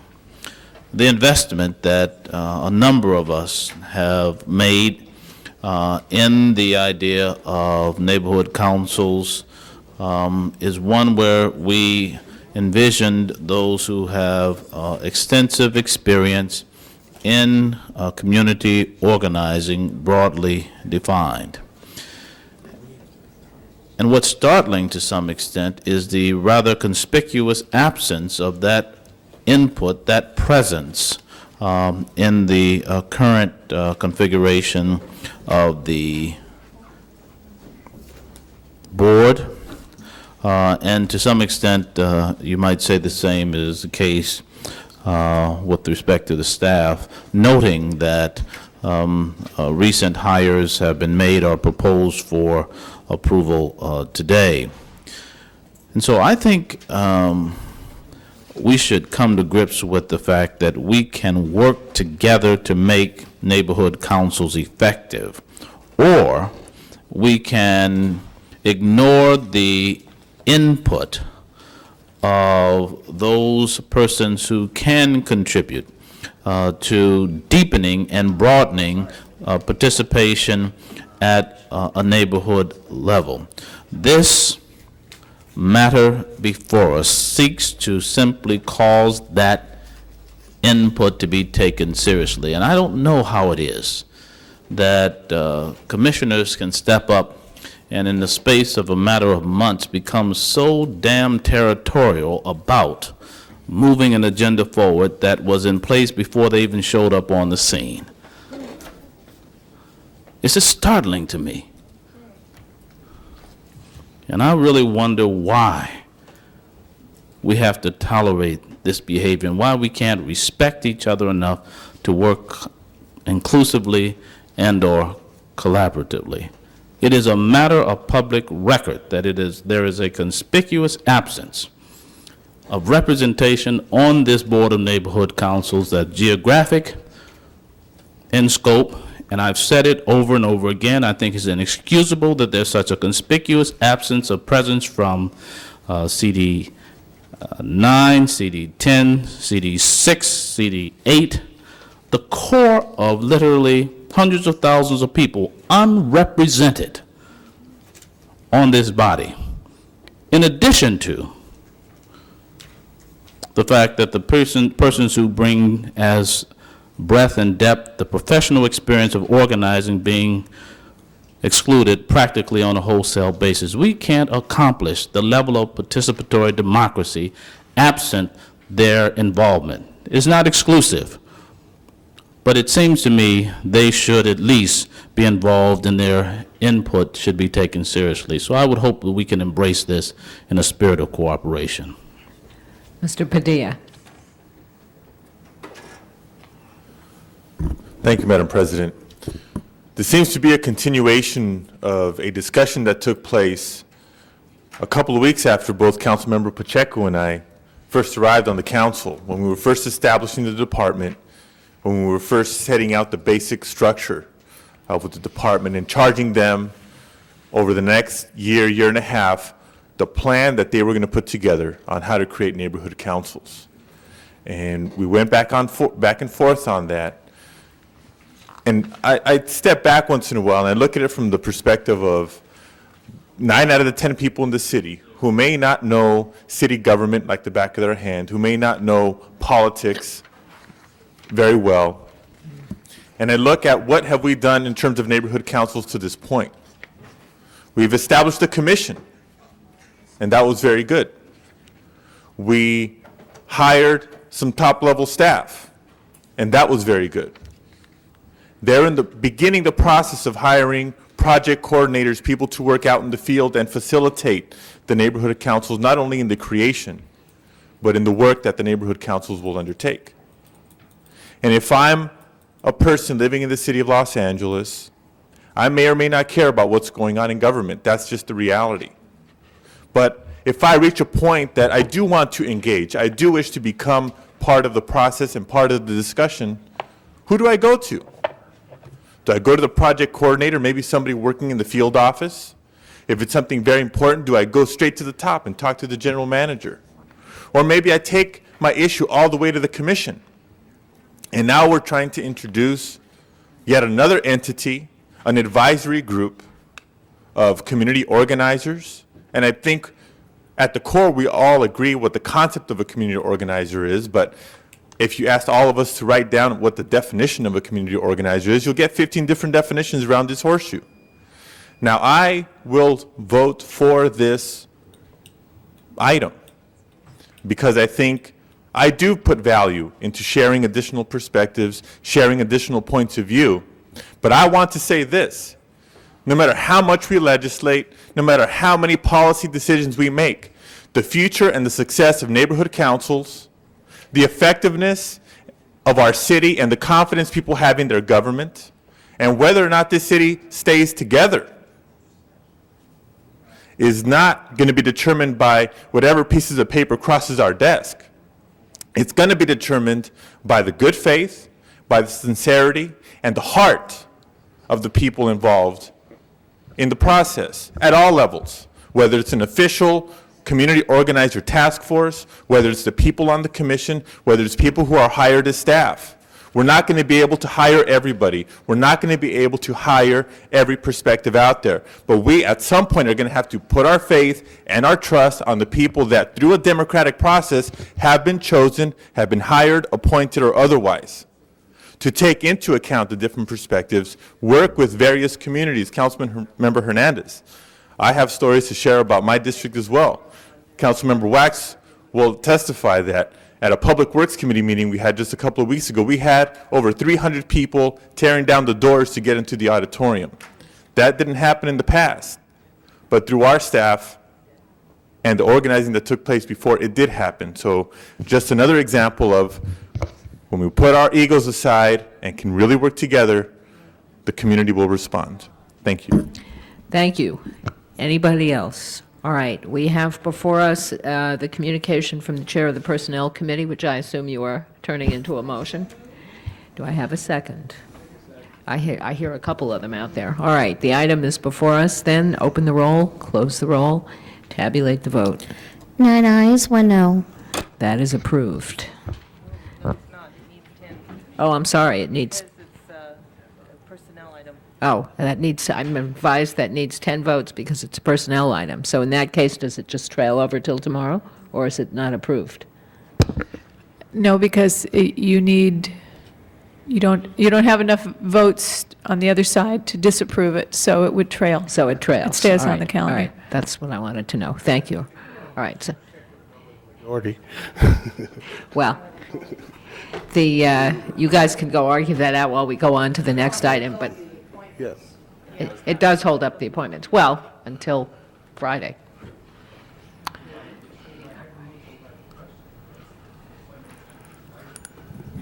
You can do that. No, just let it trail. All right, let's just trail that till Friday. And so we're on to the next item. 31D, call special by Councilmember Walters. 31B. Mrs. Walters.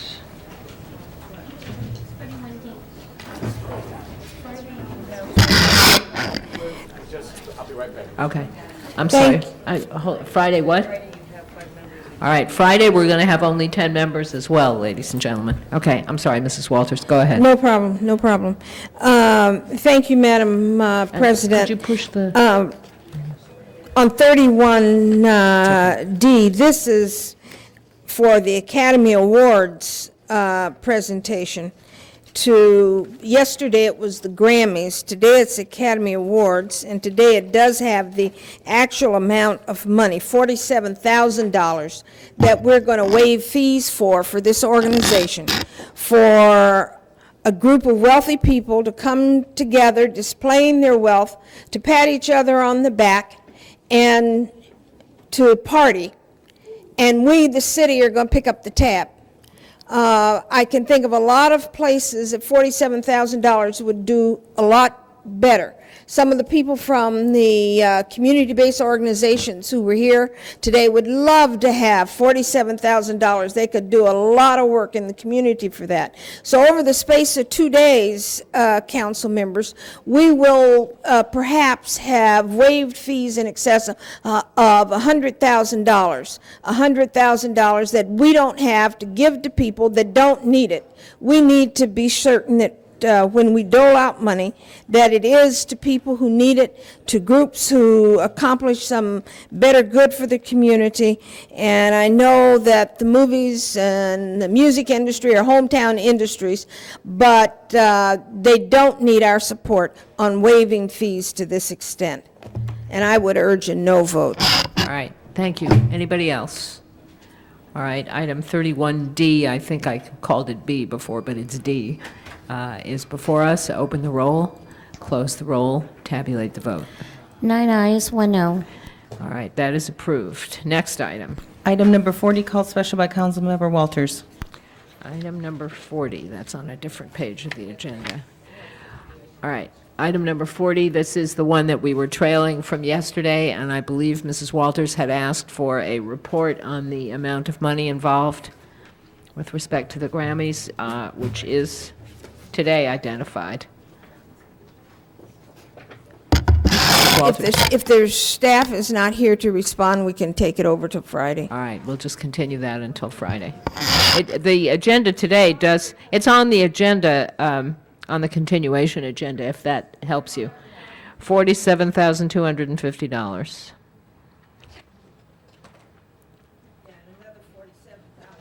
Okay, so Okay, it's go on the ahead. agenda, and folks know what it's costing. And again, I'd urge no vote. All right, Mr. Pacheco. I had asked for a small continuance to ask some questions. I did get the answers I needed to satisfactorily. So you're ready to vote? Yeah, so I just, so that everyone knows in terms of my Okay. questions were answered. Thank you. Mr. Hernandez. You know, members of council, I just had to stand to kind of, a lot of people are going to be watching the Grammys nationwide, probably around the world, and they're all going to know it's in Los Angeles. And this is the kind of event that was very competitive at one time, and I think it's in our best interest to be friendly to them. When we bring up the issue of waiving the fees, there's a variety of reasons why you do it, and again, I think that we want certain atmospheres to make sure that we're known as the capital of certain industries, and that's why this is before us today. And I just ask for a unanimous vote so that people understand we're Grammy-friendly and not Grammy-hostile. All right, thank you. There being no other speakers, open the roll on item 40, close the roll, tabulate the vote. 9 ayes, 1 no. That is approved. Next item. Item number 42, called special by Councilmember Padilla. Mr. Padilla, could you push the button on your thing? Thank you. Go ahead. Thank you, Madam President. I do promise to keep these comments brief. As we've been discussing in the last couple of weeks, public safety is certainly a priority in the city of Los Angeles. And if we look at the national level, we've heard from our president and the administration that public safety challenges are not only continuing but evolving. In the post-Cold War society, we're looking now at cyber terrorism as a national security threat. Another example of the new crime, what hackers have recently done to websites such as Yahoo and eBay. Well, anybody who can even understand the basics of the internet and the World Wide Web architecture will know that more and more corporations, public entities are susceptible to these types of crimes. In the city of Los Angeles, we have a website that we're constantly trying to upgrade. and it's an entry point for a lot of people to access information from the city and city services. We're looking at upgrading that website as a whole. We're also considering other technology projects, such as the 311 system. What this motion says is basically, as we move forward, we need a realistic assessment today of how safe our city's computer systems are, not only because people can access them through the new technologies, but because there's a lot of confidential and very sensitive information on our computer systems, from business tax information to police department investigation information to personnel information, etc. So I ask for your support in this item and look forward to the department reporting to our committee soon on what the status of our security measures are in the city and what the plans are for upgrading those security levels. Okay, thank you. Anybody else? No. Open the roll on item 42. Close the roll. Tabulate the vote. 10 eyes. That is approved. And the next item, which I Item believe is the 44. last item, we're going to continue the executive session item. Item 44, Mr. Fewer, call Yes, that. Madam President, I'm simply moving that we amend the motion to reflect a March 1st date for the committee hearing, which is okay with the committee chair. Okay. Anybody have any problem with that? We'll assume the amendment is deemed approved. Is that all right, Mr. Ridley Thomas? Okay. All right. Open the roll. Close the roll. Tabulate the vote. 10 eyes. That's fine. That is approved. In deference to the work Mr. Fuhrer had done Bye, to Michael. work on this. It's been nice knowing you, Mr. We have now Fuhrer. lost a quorum. What else do we have? We have public comment. Public comment and motions for posting and referral and. Well, all right, let's do the posting and referral and the excuses. And you have a request to be excused, Councilmember Svornish, request to be excused from today's meeting. It needs a motion. Mr. Padilla moves, Mr. Pacheco seconds. Unanimous vote. That clears the desk. All right. Now, we had two people who wished to address us for public comment. All right, so, Mr. Robinson, if you want to address what's left of us, you're welcome to do that, and then Ms. Bursk. Madam President, members of council, gay marriages are not under attack. The right to alternative lifestyles is under attack. As the Republican Party takes the White House in November, I was a bouncer in a gay bar for 8 years in Ann Arbor, my birthplace, the University of Michigan, back in the 60s and the 70s. I watched as some of the most endearing relationships were being formed. A recent article in the San Francisco Examiner points to the fact that gay relationships last longer than heterosexual marriages. Vote no on Proposition 22. Thank you. Thank you. Is Susan Bursk still here? Apparently not. Well, we owe her an apology, too. All right, in that case, do we have any adjourning motions? All right, would everybody please rise for adjourning motions? Mrs. Chick. Yes, on behalf of Councilmember Burnson, I'd like to ask that we adjourn in memory of Sheldon Willinger, who was survived by his wife, Lily Willinger. And he was an active resident and constituent in Northridge. He passed away on Sunday, February 20th. Thank you.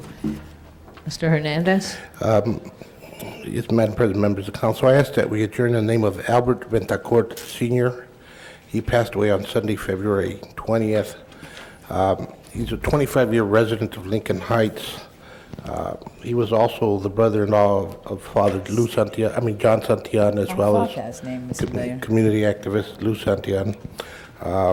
And he leaves 2 children. Mr. Padilla. Thank you, Madam President. Request that we adjourn in memory of Cristina Montoya, whom I knew personally, actually, young lady from my district, from Pacoima, good person, good family. She was known to many, besides being just a good friend, as an original member of an all-female mariachi group in the San Fernando Valley, Las Altenitas. who entertained for many, many people. They were civically and politically involved, Congress members, state legislators, yours truly, as well as people from the White House. I can go on and on about her and her family, but I would like to share partly what makes this death the most tragic. It was due to an accident on the freeways during the rains, but her death was just 2 days after she got married to another. She was 21. Her husband was also 21. They were just married the Saturday before.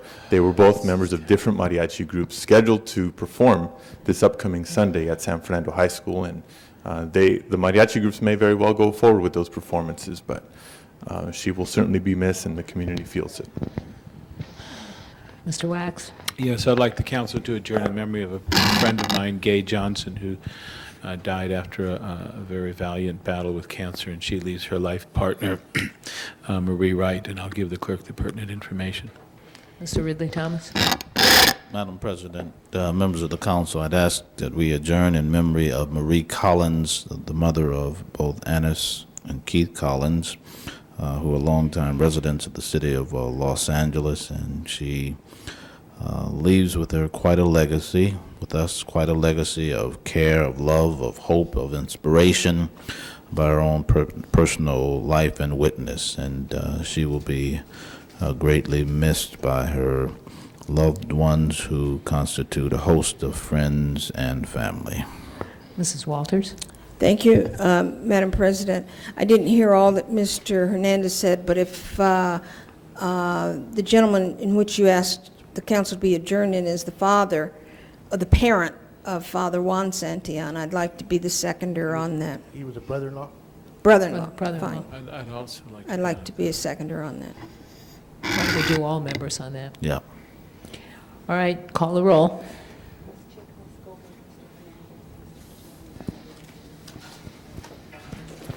Thank you. The council is adjourned.